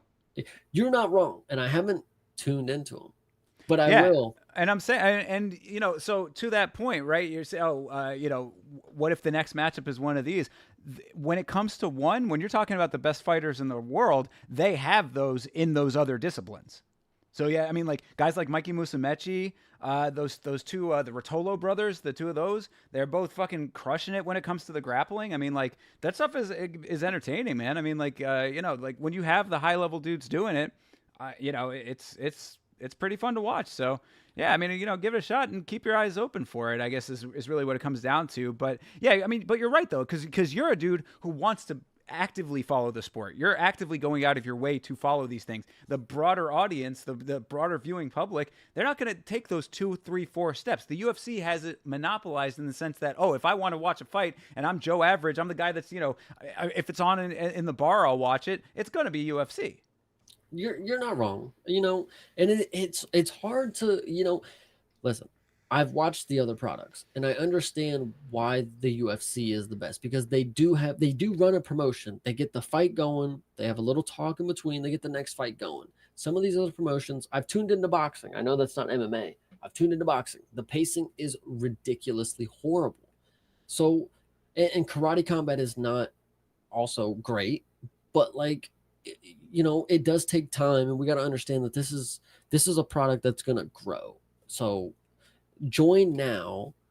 I agree. I got to join now and understand that the product's going to get better as time goes on. The UFC was never, it wasn't what it is now, like before. Yeah, absolutely. Yeah, it's on a constant evolution, and there's nothing to say that the PFL can't continue to rise. Again, they've got the Saudi money like you were talking about. I mean, that's an infinite pot of money, theoretically at least. So I mean, there's potential there. Again, it does take the fights that people want to watch for sure. And the reach that you're talking about as well, I think just comes with that, in turn. I mean, I think they have to go hand in hand, because you can be shouting it from the rooftops, all over the planet that, you should be watching Bellator, but if the fights suck, then, why should I be watching it? just because you're Yeah. telling me to? I guess the rant that I've been going on is giving a benefit of the doubt to the fighters that are on the rosters. Like they could do more at promoting the fighters. I know that that's more of a personal thing in this game. It's like you got to market yourself. The sport isn't going to do it for you, kind of deal. But at these lower promotions, like you got to figure out how to get the sport on the map. You got to have that electrifying person that you notice early, and you're getting him on social media, like when he's young, and then oh, he's on a 3-fight win streak. Like check out Sean O'Malley. Like like you got to have that fight. You got to build the fucking character. Build your brand, absolutely. Yeah, this is the domain of my friend Brandon Rivers. Shout out to Homegrown MMA. That's the exact thing he's doing, helping fighters build their brand. So, yeah, no, you're absolutely right. One thing too, Jack had mentioned this a little earlier in the chat, talking about getting disgruntled ex-fighters who want to be stars. I think that is the exact wrong thing that they've been doing. I think that they are categorizing themselves as a secondary level of operation and level of talent. Oh, we'll take the sloppy seconds. Exactly. You take the guys who couldn't make it in the big leagues. You're essentially minor leaguing yourself by doing that. So I think that it's really more about getting guys who are hot early in their careers. That's what I'm saying. Raul Rosas Jr. might not be the exact example that makes the most sense because of how big his star is becoming. But like a person like him, maybe not with the age and all that, but like if you could take some of the characteristics of him, a dude who's exciting to watch, who's been getting finishes early in his career and on a trajectory that could be a champion, but he's got to get a couple more fights in order to do it in the organization that he's in. You get something like that, have the fights over there, that starts to make a little bit more sense. I think also, and scouting, I haven't heard too much about it in this sport. I don't know necessarily the intricates, but when I was watching Tough, Alexa Grasso said, I've been learning Portuguese for 6 years, right? That makes me believe, and this is a reach, I don't know anything about it.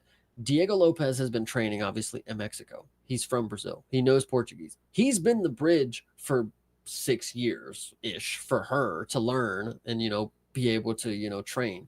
And if you had good scouts, they would have picked up on Diego Lopez a while ago. If he's been around, giving his word, she's been training, she's been giving his, now that they look like they've been pretty fucking close. I don't know if it's pretty recent, but 6 years is a long fucking time. But she's been learning Portuguese, and I think it's probably from Diego. And we just need better scouts out here because you got to pick up on some shit. Yeah, no, it's true. It's a good point because you see a lot of times when we go over these fighters' records, we're going deeper into the records, into some of their earlier fights. They're fighting in like these rinky-dink promotions a lot of the time, where it's like if you could catch them at like the height of that, when they're fighting in fucking Champion's Heart out in Croatia, you know what I mean, or whatever. Like great example. Let me get the exact promotion. Hold on, because Alice Ardeline. Our girl, our Romanian girl. Yeah. She fought Zhang Wei Li so long ago. Like yes, that is so long ago. Crazy to think about. But the point I'm making is imagine you caught Zhang Wei Li when she was fighting in, hold on, let me find this fucking league, bro. Imagine you were the PFL, okay? I know you probably whenever you I imagine it every day. Me just being the PFL. In 2016, you're like Zhang Wei Li. Oh shit, we can be China's fucking own. She could be the star of PFL right now. Yeah, no, absolutely. Just slides under the radar. Beats this fucking TikTok star in Top FC 11. Right, there you go. Perfect example. Top FC 11. And it's not even like Zhang Wei, like, let's go to Zhang. Hold on. Let's actually see when this fight happened. Did she stay in other promotions after this? Excuse me. Top FC out of. Okay. So, Zhang Wei Li fought so many fights. Holy shit. Until 2017. I know it's only 1 year, but she had like 12 fucking fights. Until she was in the UFC. The PFL, Bellator, anybody could have like noticed some spark of potential if you had good scouts up there. Yeah, no, you're absolutely right. Yeah, that's exactly what we're talking about, trying to get them at that level. Because I was looking at this, just see it, Top FC. I haven't heard of that one. And listen, Maybe there was one guy and he South was Korean sitting there. organization. Maybe he was there and he was like, at some low res or organization. And he was like, look, this bitch, Zhang Wei Li, she's going to be the hottest ever. And maybe he told him, maybe he said it, and maybe he's going unrecognized here. But like, that's the shit you got to find. You got to find the killers that are not there yet, but you see it. You got to invest in scouts, invest in, ex people who have been in the game.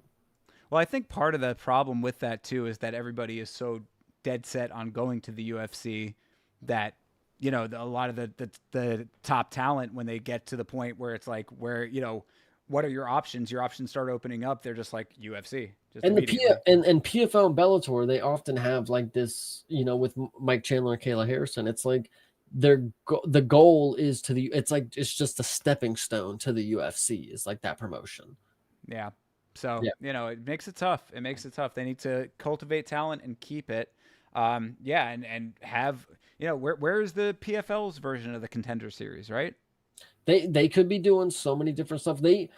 Listen, you don't got a copycat, but you can follow some of the stuff that works. You see Dana White's looking for a fight. That didn't work. Just don't even worry about it.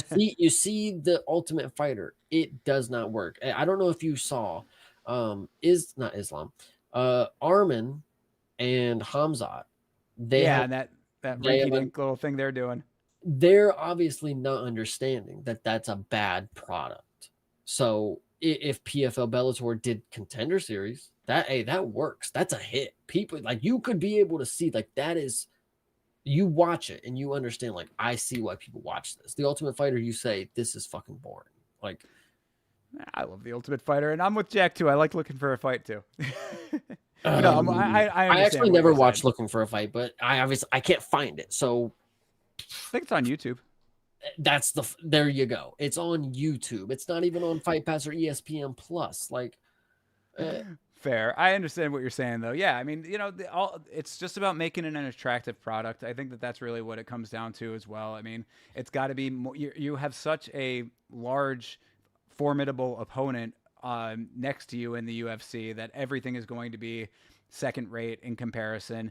They could be doing all of these things that the UFC are doing, but it all has to coalesce into a product that is somehow superior in some way. They have to do one good thing better. That's one of the reasons why I love One Championship so much, is because what you're saying about the different disciplines, the Muay Thai fights are insane. I mean, the level of just all go. I mean, it's all gas, no brakes. 100% of those fights. I mean, even the weakest Muay Thai fight is like a crazy banger, and they can turn on such a drop of a dime. I mean, like, it's very impressive to watch. So I would say that they do that better. Obviously, the different disciplines being represented sets them apart in a way that makes them a little bit more attractive than the UFC in certain respects. That is a plus for one. What does PFL have that's like that? They've got Muhammad Ali's grandson. I mean, it sucks that, unfortunately, with that one, listen, some of these promotions you have to go to and I know I'm reaching into boxing, unfortunately, when I say this. Like, you have to pick a route if you're going to go the celebrity kind of route, or if you're going to go, like, this is true to life. This is going to be the rankings of the best. And UFC does bridge that line between, business and, rankings. We all talk about that, but it just sucks that the promotions that we see they can't do it as well. Well, perhaps in the future, I mean, we got to see what happens. Empires fall. That is true. I'm ready, man. I honestly am. Tough still works, considering it's given us multiple champions, but it's boring to watch. Now, I mean, I've been watching Tough. The fights have been pretty good. Anything else besides the fights, yes, has been like watching paint dry. But that's the crazy part, is like, you're just waiting for the fights. Like, you're just like, get me to the fights. The whole episode, basically, if you're watching it live with commercials, the whole episode is clean your house until the fights. Yeah. I think a couple of times when I was chilling with you on stream, I was making dinner, just getting in there when it made sense. But Yeah, I still see some value in it, I guess. But with the Contender Series, it does make it hard. And Listen, yeah, Jack's exactly right. No personalities makes it very hard. I don't even agree. I'm gonna disagree here. They have interesting personalities. We had the drunk, we have the Nordic Yuri. Like, we have two really good ones. I'm not saying the rest are that good, but they're kind of fun. The English dude, Fletcher, he's kind of fun to talk to. He's like Tom, he looks like Tom Cruise in my opinion, so I think it's kind of funny. The fucking what the South African guy, he's kind of cool. South African guy's cool. I also the drunk guy is funny because he was talking to the dude who got knocked out flat in like 7 seconds. He was like, "Yeah, when I knock people out, they just don't get up, man." Like, and I just think it was really fucking funny. Like, out of all people you chose to tell that to, like, it was that guy. So there's funny personalities, but I think it's the way that it's. Julian, let me back. Julian Lane, hell yeah. So that's old school. It's I'll been a long time since he's been on the show. A funny sidetrack, because it was really funny, and I don't get to talk to people about this often. A funny moment in The Ultimate Fighter. Okay, Andy Wang. This is the season with Nate Diaz. Okay, shout out MMA Base Goddess. She loves Andy Wang. I don't know why, but it was a very funny moment when BJ Penn kicked him off his team, right? And Andy Wang was like kind of crying, like, I don't know why, bro. He doesn't like me or whatever. And then it cuts to BJ Penn, and he's like, I don't get why he doesn't understand that I'm not Asian. I'm Hawaiian. It was like, bro, I cannot get over it. Like, it was the greatest thing ever. Like, I'm telling you, personalities, they do make it fun, but it also is just the production. Like, you gotta know comedic timing. Like, that one right there, like, bro, BJ Penn was so serious. He's like, I can't get why he doesn't understand. I'm not Asian. I'm Hawaiian. It was so fucking great. No, absolutely. Yeah, the comedic timing is definitely like if the editing is on point, it can be hilarious. Yeah. That is true. I think a part of the problem, at least, and this is specifically comparing it to last season, is that Alexa and Valentina are just two extremely nice, very about the sport, not trash talky kind of people. That one time, I forget which episode it was, but it was earlier on in the season where one of the fighters couldn't fight. I think it was another dude who had a herp. Yeah, another herp outbreak. I know what you're talking about. I was going to bring it up next. Continue. Yeah, where they meet each other in the hallway and they're like, oh, well, I would have liked him to have fought, but he can't. It's just like, oh yeah, no, he can't fight. He can't fight. It's just like completely, amicable. That's the exact moment I was going to bring up. Like, bro, they are just too nice. And like, when I first, the season starts playing, I'm like, yo, TV pretty. If you want to talk about it, vote for it. At first they were doing it, and then Alexa stopped dressing up. That's cool. Whatever. She just wears the sweats and the beanie. I'm cool with it. Valentina, she comes in tan, jeans on, crop top every time, hair blown in the wind, whatever. But yeah, they're just too fucking nice. They're just way too fucking nice. I would have loved Sean Strickland on this. I swear I would have loved Sean Strickland. I remember watching, Sean Strickland would be great on the show, actually. I remember watching that last episode and thinking that, so she took them out, this Valentina I'm talking about, she took them out to Vegas to go see Las Vegas one night. She takes them out again, and this time to go see Vegas from a helicopter, and these guys had to like talk this up like it was a life-changing experience. I'm like, talk about acting.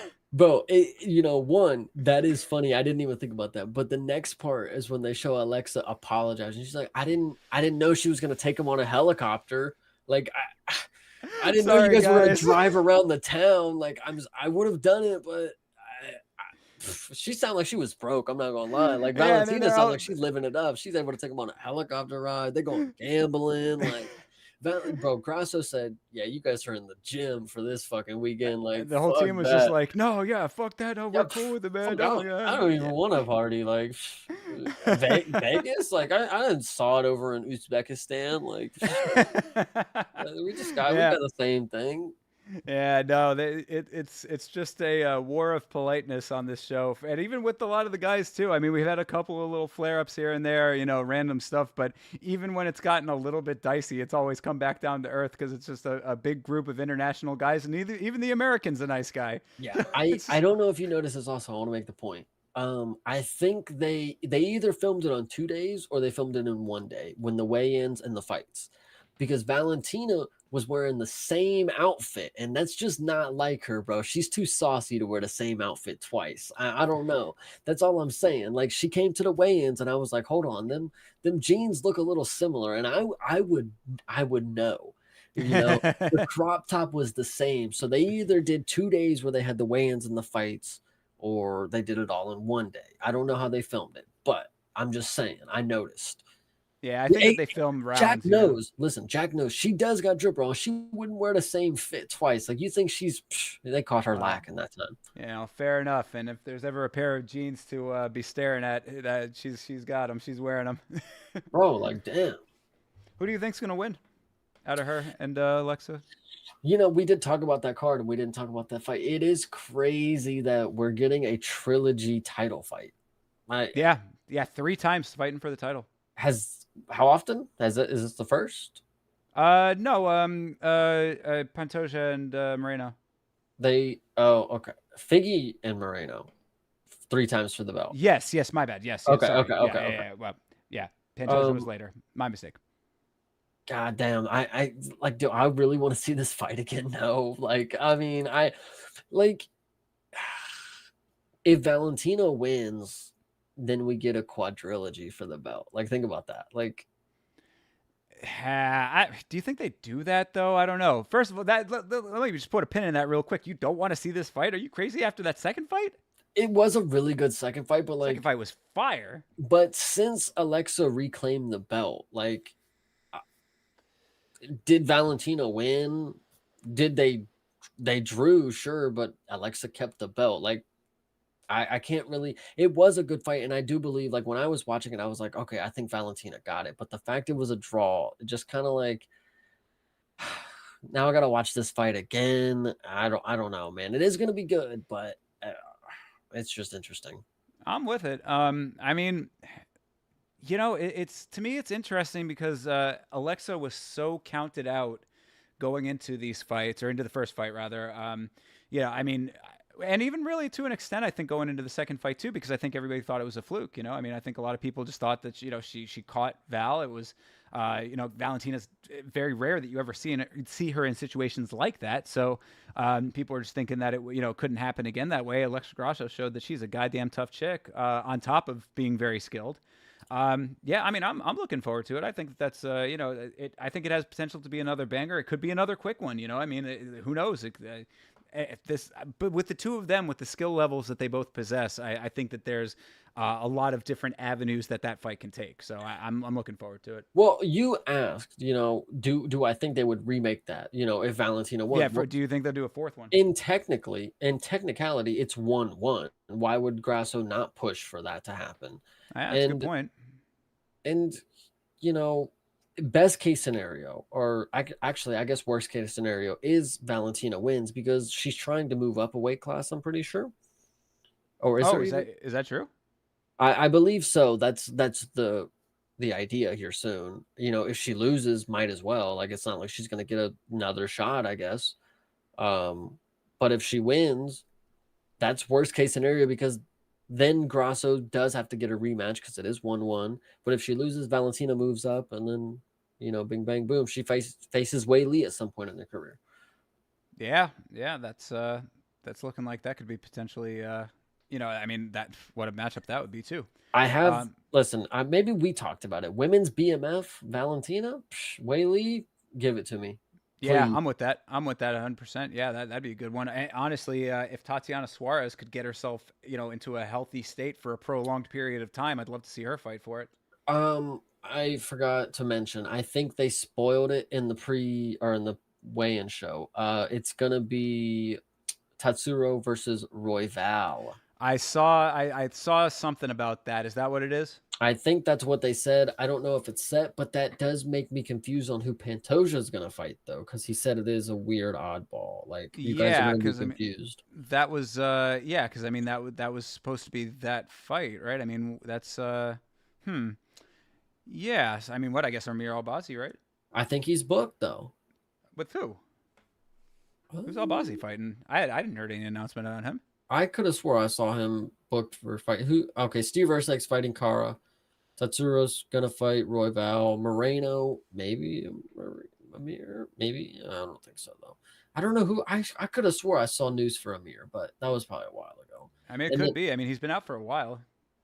But why would that be an oddball that Pantoja would be like, oh, you guys are gonna be surprised at this one? Like, that's not that surprising kind of deal. I mean, yeah. I mean, maybe unless it's unless it's some crazy other, you know, if they're pulling like from I'm looking, I'm looking at that list there, and it can't be anybody. But yeah, like, I mean either that or if someone from another weight division, yeah, I mean another division, you know, is moving one way or the other. No way somebody's gonna move down and fight him for the belt. No fucking chance. Like it can't. I mean, yeah, it'd be a little bit of a stretch going down to flyweight for anybody, really. I mean, that's, you know, if you're not... Henry Cejudo comes to make his comeback, I'll wait for it. Like, I mean, if it would be, I mean, it wouldn't be like, I don't know why it would be announce worthy, but if they're going to announce that it's the winner of Kopp and Makayev, that would be at least interesting.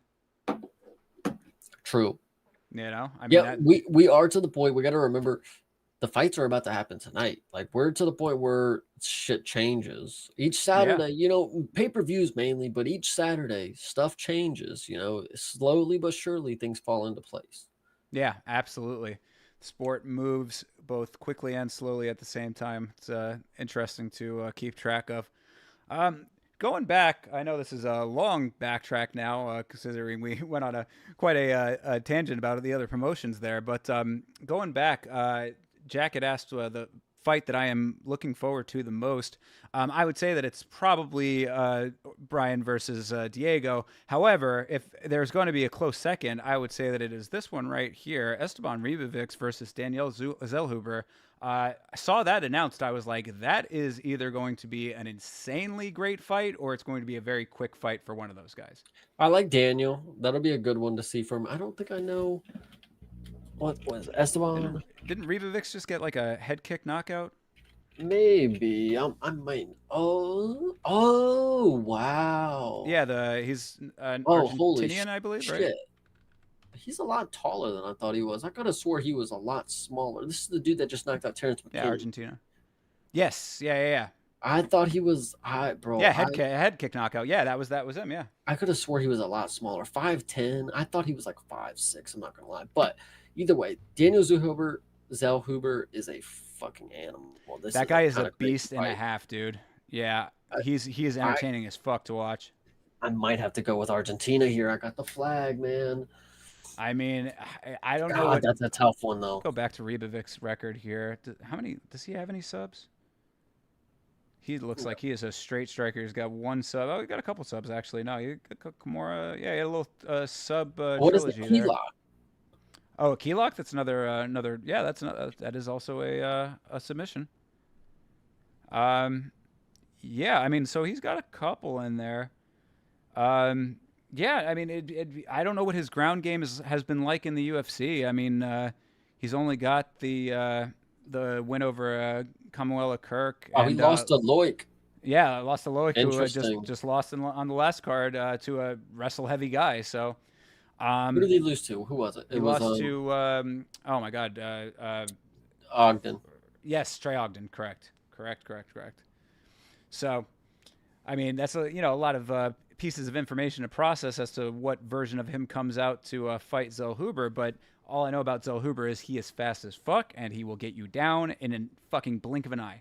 I think it is something to note that here we go back to the numbers these people be lying about their heights. Daniel Zellhuber is fucking tall, guys. And if I thought Ribovics was small, the 5'10" don't tell me much. He looked small against Terrence McKinney, and Daniel Zellhuber towers. So that's just something I'll note here. The height is, I don't care what the numbers say, 6'1" to 5'10". It's probably more like 6'1" to 5'9".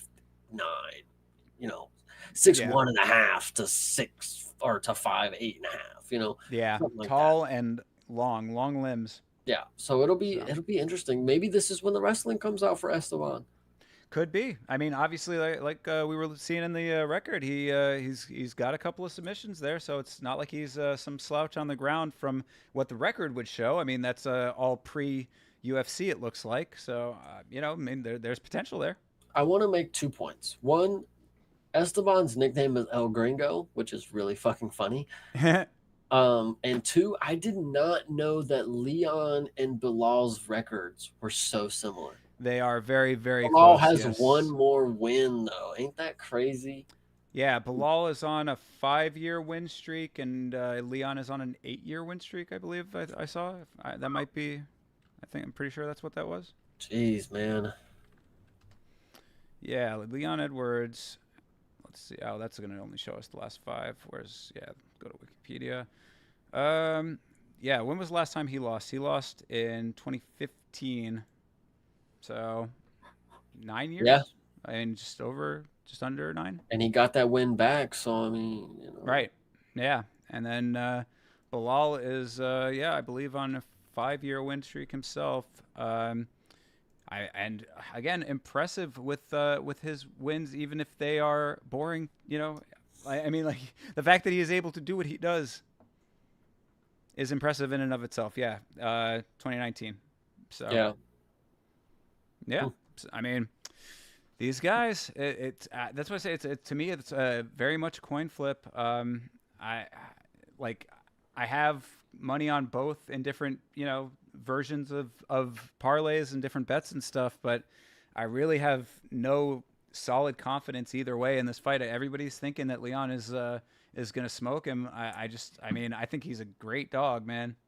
I think it's going to happen. I think Leon's just going to catch him he's going to make it look easy, unfortunately. And Bilal's going to sit there probably like crying, like, oh, I missed my opportunity, blah, blah, blah, blah, blah. Leon's going to do his headshot bang, and it's going to look really bad on Bilal because it's only going to prove exactly what Leon has been saying. And unfortunately, Leon's been sliding the exact same career that he had. Like when he was going up against Kamaru, he was doing exactly like what Bilal has been doing. And he wasn't feeling like he got the recognition and the title shot that he deserved. So the fact that he's sliding Bilal, if he does exactly what he says he's going to do, it's going to look so bad on Bilal. I don't know. I'm going to feel really bad. Well, the one thing that I will say, bringing up the Kamaru Usman fight, the first one anyway, he was down all 4 second one rounds. Was that the second with the head kick? Well, he lost to Kamaru. That was his first loss that we were. Right, yeah, okay. So no, but then the head kick was the second fight. Oh, that was okay. Dude, I mixing up my my fighters, I think there. Yes, so okay. So their last fight was him down for 4.5 rounds, I would say. I mean, I think that he was down for all 4 of those rounds. So I say that to say that it's possible. Yeah, it's more than possible. I mean, the wrestling was certainly working for him. For Kamaru, earlier in there, he was the one that was actually able to take him down, and that's testament because Leon's takedown defense is so fucking good. So to Jack's question, did you see the the elevator video? Yet another. Let me go to the bathroom. You talk about that real quick. Yeah, yet another thing that I heard about. I saw the post, but I did not actually see the video. I think that they like. They were in an elevator and somebody called the other one a pussy or something. Let's see. Is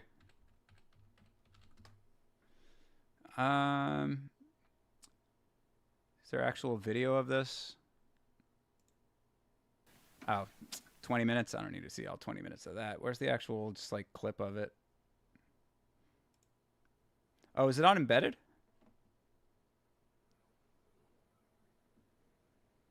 I mean, I don't want to get. Blades is one of the best. Man, prepared as I'm going to Blades. Yeah, fly. Oh, near the end. Okay. It's around him. Oh, here we go. Thank you. Yeah. No. 2 a.m.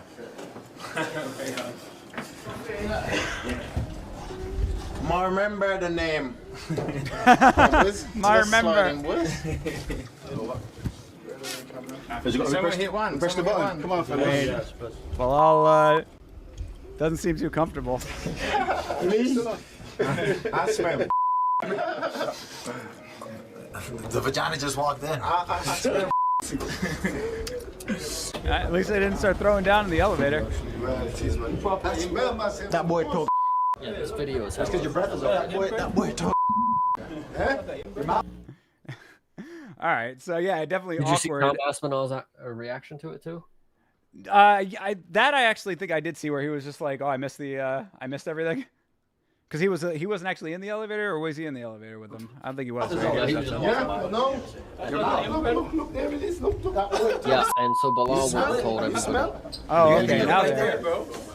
Yeah, he was like, I can feel it. I can feel the fear in Leon's eyes. It got a little bit more heated after the actual inside elevator part. Oh yeah, there's Tom. Missed the drama. Missed the drama. Yeah, that's a good accent. That was a good one. Yeah, Leon went and told. So before that clip came out, Bilal was telling the media, like, I stared him down. I made him feel weak. I could see it in his eyes. Like, and that's funny that he fraud checked himself with that video then, because the video came out very uncomfortable. Yep. He did not want to be in that elevator. And I don't know what Leon said, but they bleeped it out. Like, I got that. He was like, push the button, pussy. Like, that's what I heard. But then they weren't cutting pussy and vagina out. So I don't know what maybe he said faggot. Like, I don't know. That would have been really fucking funny in my opinion. But, and then, Bilal taking too long to think of his comebacks, there's a pack of pussies over there. It's like, dog, they're done down the hall. Like, you could have said it when they were in the elevator. Yeah, for real. That's he definitely waited to make any kind of like legitimate comment until they were well outside of the elevator. Yeah, had some distance between them. Yeah, that was pretty funny. I'll give that one to him. Unlike Manel Kape, who goes after Mokaev any place that he happens to exist. That dude is actively hunting him. I do listen. Mokaev is gonna win if the fight makes it to a fight. If I think somebody's gonna get disqualified or something, it's gotta be like they're gonna do something stupid. Manel's gonna just knee him in the face like while he's trying to wrestle like on the ground. Like it's gonna be something really really stupid. Yeah, I mean, he's definitely like this type of conducting himself, like the way that he's conducting himself, this type of behavior, it does not. Yeah, he does drop the F-bomb too, Jack. Sorry, I didn't want to interrupt you. Yeah, he does drop the F-bomb. No shit. Forgot I saw that. Never mind, I have seen Manel. Oh my goodness. Yes, he does drop the F-bomb. Okay, sorry, continue. He's going to go to your city, and he's going to fight everyone in your gym. You know why? But yeah, no, so anyway, back to what I was getting at there is that the way that he's conducting himself does not scream confident to me. In fact, it screams the opposite to me. I look at that type of aggression, like extracurricular kind of stuff, as a little bit of a sign of weakness. This goes into the mental aspect of the sport. I called it exactly correctly on Jamal Hill. As we've seen with the way that he's been handling himself after the loss to Pereira. Now, does that necessarily affect how he fights in the cage? I don't know if I would go that far, but I like you're saying, like, could something like, outlandish happen?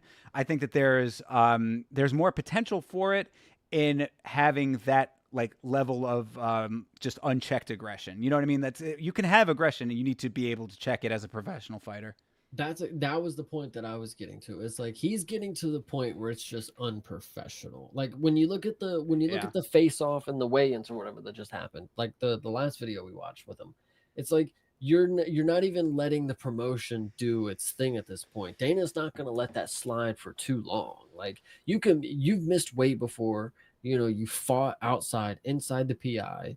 You're now, ruining the face-off. They can't even do the face-off. You can't even get on the scale because they got to take you off the stage. You're backstage throwing water bottles at each other. Like, you got to be a professional, my guy. Like, you're in the UFC. We talk about it. This is the mecca of the sport. So conduct yourself like you want to be here, or you could go be the head of PFL. Go for it. Go, Manel. Hey, not out of the question. Back to your point though, is like they need to not be the UFC rejects fucking landing spot. Is like, so yeah, that's true too. But I would argue that if Manel continues to win, I mean, this fight, included, I guess, but just in general, if he continues to raise his star and then jumps over, that's the kind of thing that I think makes sense instead of guys who are on the decline. Is Now, more of what I was it doesn't matter about the wins too much. I mean, it does. You win. It's not like they can argue. I mean, Mike Breenan, hey, he got kicked out the UFC after knocking Anshul Jabli.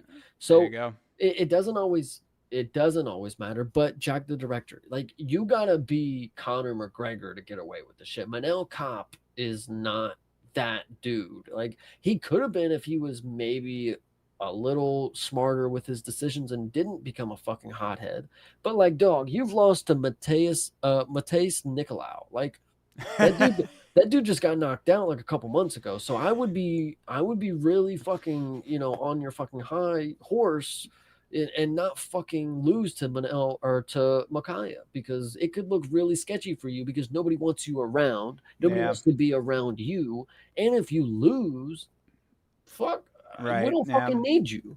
Mind your P's and Q's, indeed. I mean, you're seeing a little bit of that in the situation with Sean Strickland, where he's obviously a huge talker. He's a controversial figure, with somebody who's polarizing for many reasons.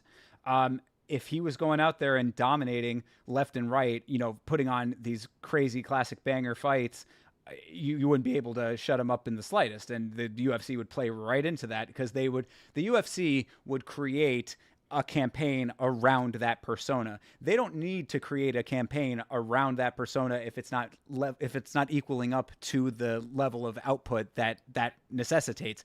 Manel Kape is in the same camp, I would say. Manel Kape just got moved to the early prelims. And what the fuck is that all about? They're moving it all over the card. I don't know. It's got to be an early seat filler. I mean, you see Raul Rosas, he's the opener. So, get a good fight on the early prelims. Maybe that's their new tactic to get seats filled for the entire card. I don't know. But this one, bro, it's a boring fucking fight that's about to happen. Like, it's fine to me that it moves to the prelims. It doesn't have to be. I think it's more than likely going to be boring because Mokayev's going to wrestle. I've heard Manel is good at wrestling, but like, Mokayev's undefeated. He's done what he's done for 12 fights or however many he's been in the UFC. It just makes sense, man. I don't know. He lost the decision by Mateus Nicolau. You lost the decision. It's not even like he put you out. Like, you just got outclassed by a low-key bum, and I had money on that dude. So, I mean, I definitely could see it being crotch sniff heavy. But yeah, if he can get his striking off, it's not out of the question. But it's going to be a lot of shooting. So going back to what you had said earlier, this is a great example of a fight where a person can do all of those things to negate the takedowns, or at least give their opponent something to think about when they go in to shoot.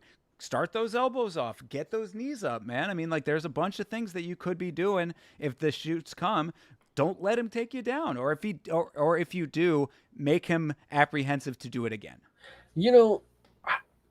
It's hard to be able to call these out.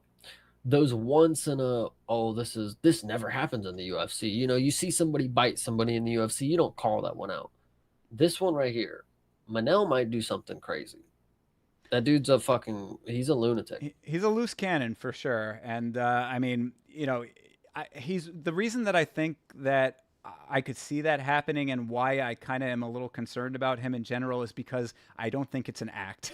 I think that he is legitimately this guy. I think he is legitimately this much of a loose cannon, and it's just starting to show itself over and over again in different ways. I mean, everybody laughed, rightfully so, at the F-bomb dropping at the Australia event, and that was all entertaining and stuff. But was that Australia?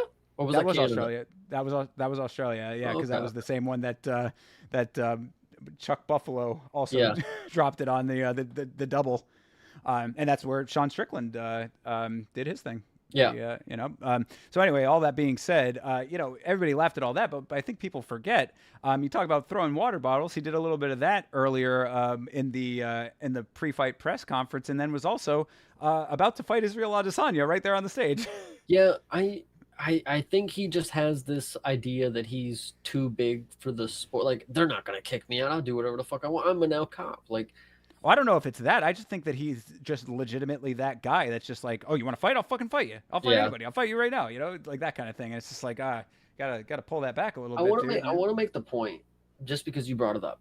Mm-hmm. The fact that we had 2 F-bombs dropped, okay, and then DC still gave Sean Strickland the mic to walk around and talk was pretty fucking crazy. Like, he willingly was like, fuck it. All right, Sean Strickland's talking. Like, he did great. I give him credit. Sean Strickland gave a great speech after he lost, but man, why did that? No, that's where. That was the. Was that a year ago? That was the Izzy card. Yeah.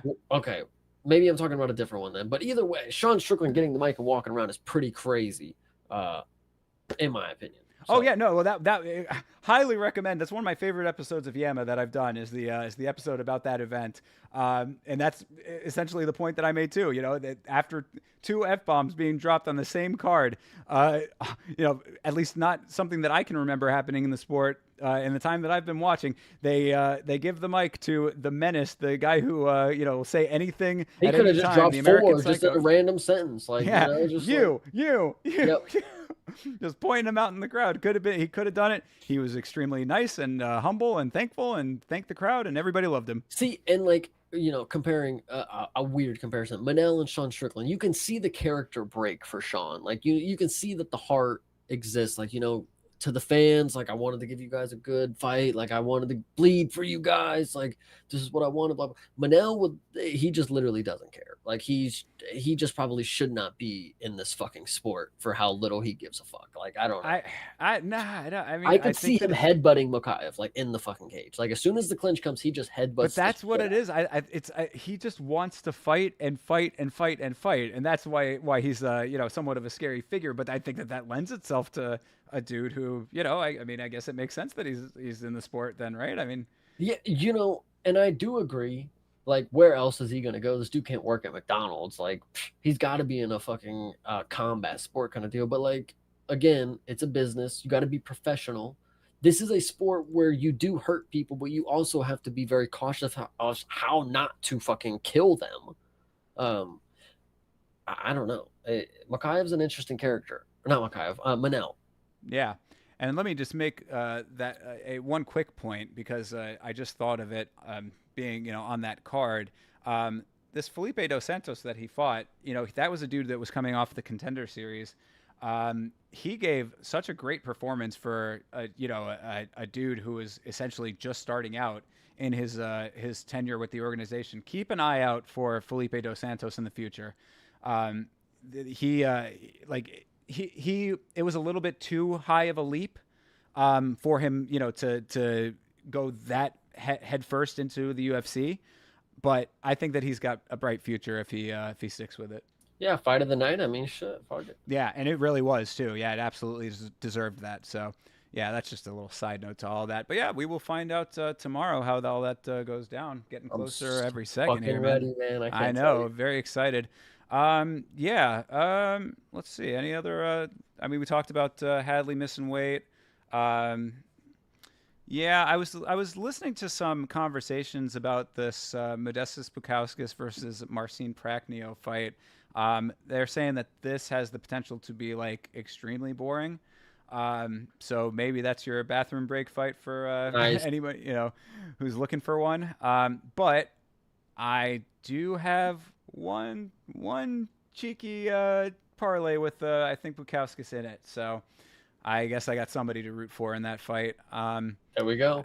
Yeah, I hope that it's got some potential. And yeah, and this Gregory Rodriguez versus Christian Leroy Duncan. Oh my gosh, that's we didn't the fight to watch out for sure. Yo, seriously, Christian Leroy Duncan. We didn't even talk about Giga. Oh my gosh, did they update? Oh yes. Click his picture. See if they updated it. Dude, the haircut. I heard. What was? Look at that picture right there. Look at that picture right there. The first one right there on the top right. Look, the top left. Wait. Right there. Top right. Right. Up. Right there. That picture right there. Mm-hmm. That's what he showed up to the fuck. He has no hair on the top of his head now, and he's always been bald though. No, bro, he looked like shit, bro. He's got the George Costanza going. Oh, he's got the horseshoe going on now. Yes. Oh no. dude, it looked bad. Giga, no. It looked Don't bad. do the horseshoe. That's the worst thing you can do. It looked so fucking shit. And he he's been bald though. But it ain't look, bro. I'm telling you. Yeah, you can see a little bit there. He grew it out from that, bro. It looks bad. It looks bad. Oh man, I gotta see a picture of this. Come on, let's show me something here, bro. So Arnold looked good. Arnold stepped on the stage really early. Leon was first away, and actually, now that I think about it, to make a point, dude, God, it looks so bad. Yeah, I mean, I'm not able to. They don't have it. I guess they haven't indexed the new pictures yet. But I mean, now looking at all these other pictures, I shouldn't be surprised because he's never had good hair. Like that picture right there is bald for a while. He needs to go to Turkey, man. Yeah, for real. Joe Pfeiffer, bro. I can't believe you didn't notice Joe Pfeiffer, dude. His shit was fresh. Yeah. Oh my goodness. I mean, Like, look at it right there. No, you got hold on now. No, look at that has to still be old too, right? I mean, he has to. Yeah, that's way old. 303. Do 303. Yeah, Joe Pfeiffer 303. So he went bald, and you got to see. I mean, damn, bald there too still. But he's got a crown that you can see where they like implanted shit. Oh, they've like. Oh, okay. So he's in that like. From what I understand from this, I don't know too much about it, but I have heard that you get the treatment and then it goes away again. Like you get the plugs or however it works, and then like it will once again like shed and then it grows back. That's what I've heard at least. So Damon Jackson, he got his shit redone, but he waited for it to obviously fill in. Like, look at bro, that dude. Hey, listen. Legit. Listen, he got some good shit though. He's got a full head of hair now. It is a strong hairline now, brother. Look up Mac from South Philly. Oh, you can even see him here getting the treatment. So he waited till his shit was done. For real. Who am I looking up? Look up Mac from South Philly. Mac from South Philly. Who is this? It's from It's Always Sunny in Philadelphia, man. This is what? That's not even okay. Anyway, look up fucking goddamn it. I thought they were gonna fucking. It's Always Sunny. Yeah, this is exactly who Damon Jackson looks like now. Yeah, that's a strong resemblance there. It's crazy to me. So anytime I see Damon Jackson, and funny enough, he fights on my birthday card. This is my favorite show of all time. And now Damon Jackson, Mac from South Philly, is fighting on my birthday card, man. Think about that. When is that? August fucking 13th is my birthday, but August 10th is the card that I have, and it's Spivak versus Tybura. Oh my goodness. Yeah, dude. Can't fucking wait. Well, hey, look, we memed the fuck out of the last card, and it turned out to be a super banger. It was the little card that could, as I called it. So, it has potential to be amazing. It could be the best birthday ever. Dude, I've talked so much shit about those two dudes in specific, and I can't believe that they're matched up on my birthday. Like, it's actually the only thing that makes the week good is that the Contender Series starts right on my birthday. I should be off work, and I should be able to tune hell in, yeah. And I'm so fucking ready. I am ready as fuck for the Contender Series. Looking forward to that. But yeah, let's see what else we got on your birthday card here. Oh, right. We looked over this a little bit, didn't we? Because that was that card that fight got moved then, right? Because wasn't that supposed to be on? Yeah, Shepe was supposed to fight. I don't know, but I know Damon Jackson filled in, which was kind of like. I think he was supposed to fight Dan Ige, right? Wasn't that the? Oh no, that was somebody who fought on this card. I think it might have been Steve Garcia. Maybe either. But I know Damon Jackson kind of stepped up out of nowhere, and I've always heard Damon Jackson. He's always game. He's one of the hey. Now I see it. He was in the airport filming the video, like, hey, I just took the fight against Shepe. I was like, shit. All right, fuck it. Let's dance, brother. Yeah, hell yeah. This would be a good one. Shepe is the Leech, man. I don't know any other Leech. Listen, I ain't seen Yi, and he's coming back, so the real Leech is here. Zhang Liang, he's been out for a little minute. I guess he is coming back at some point, right? we'd Yeah, heard that. I can't remember who it was against, but he is coming. You might be able to flip through the cards and see him. He might be on there somewhere. Oh yeah.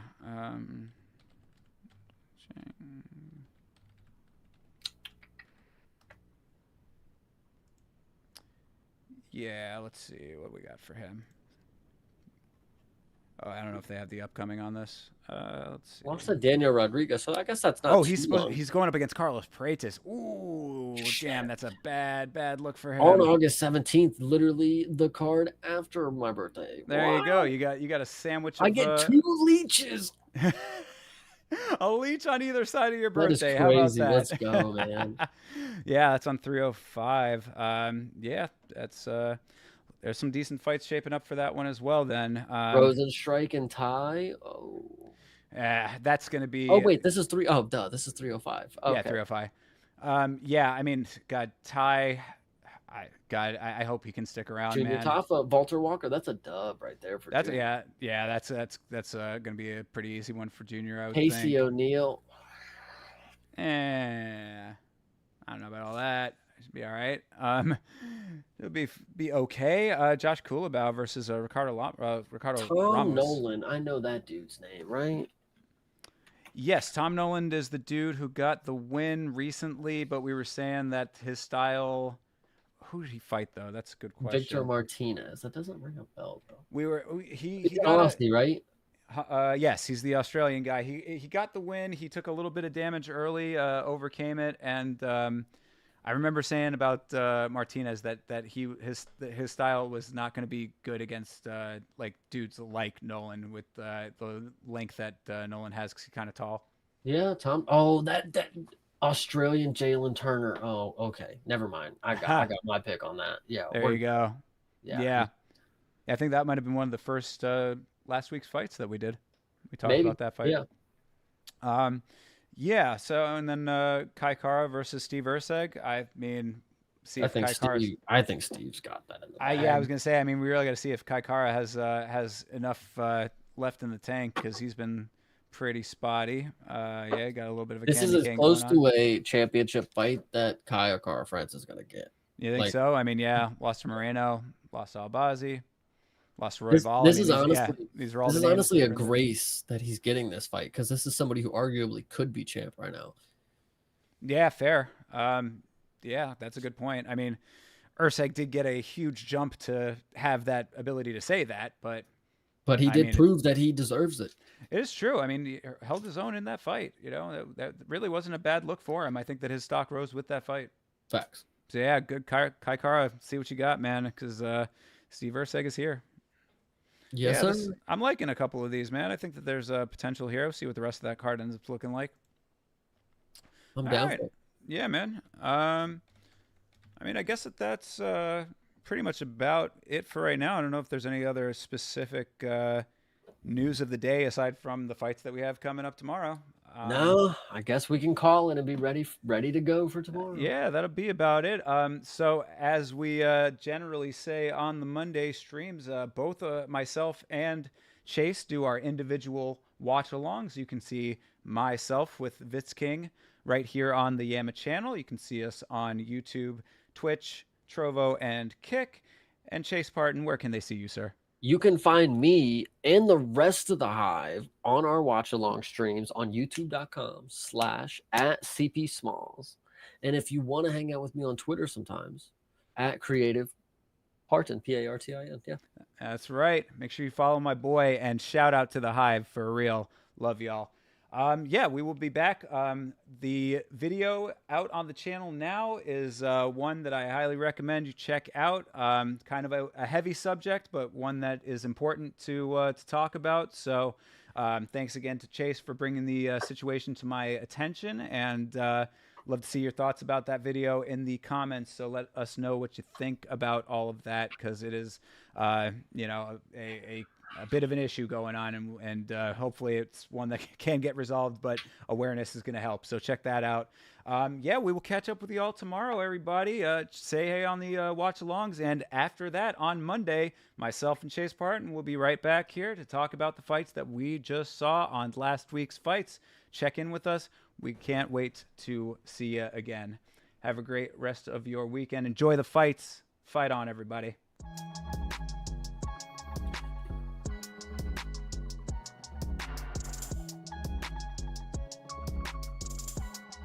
Hey.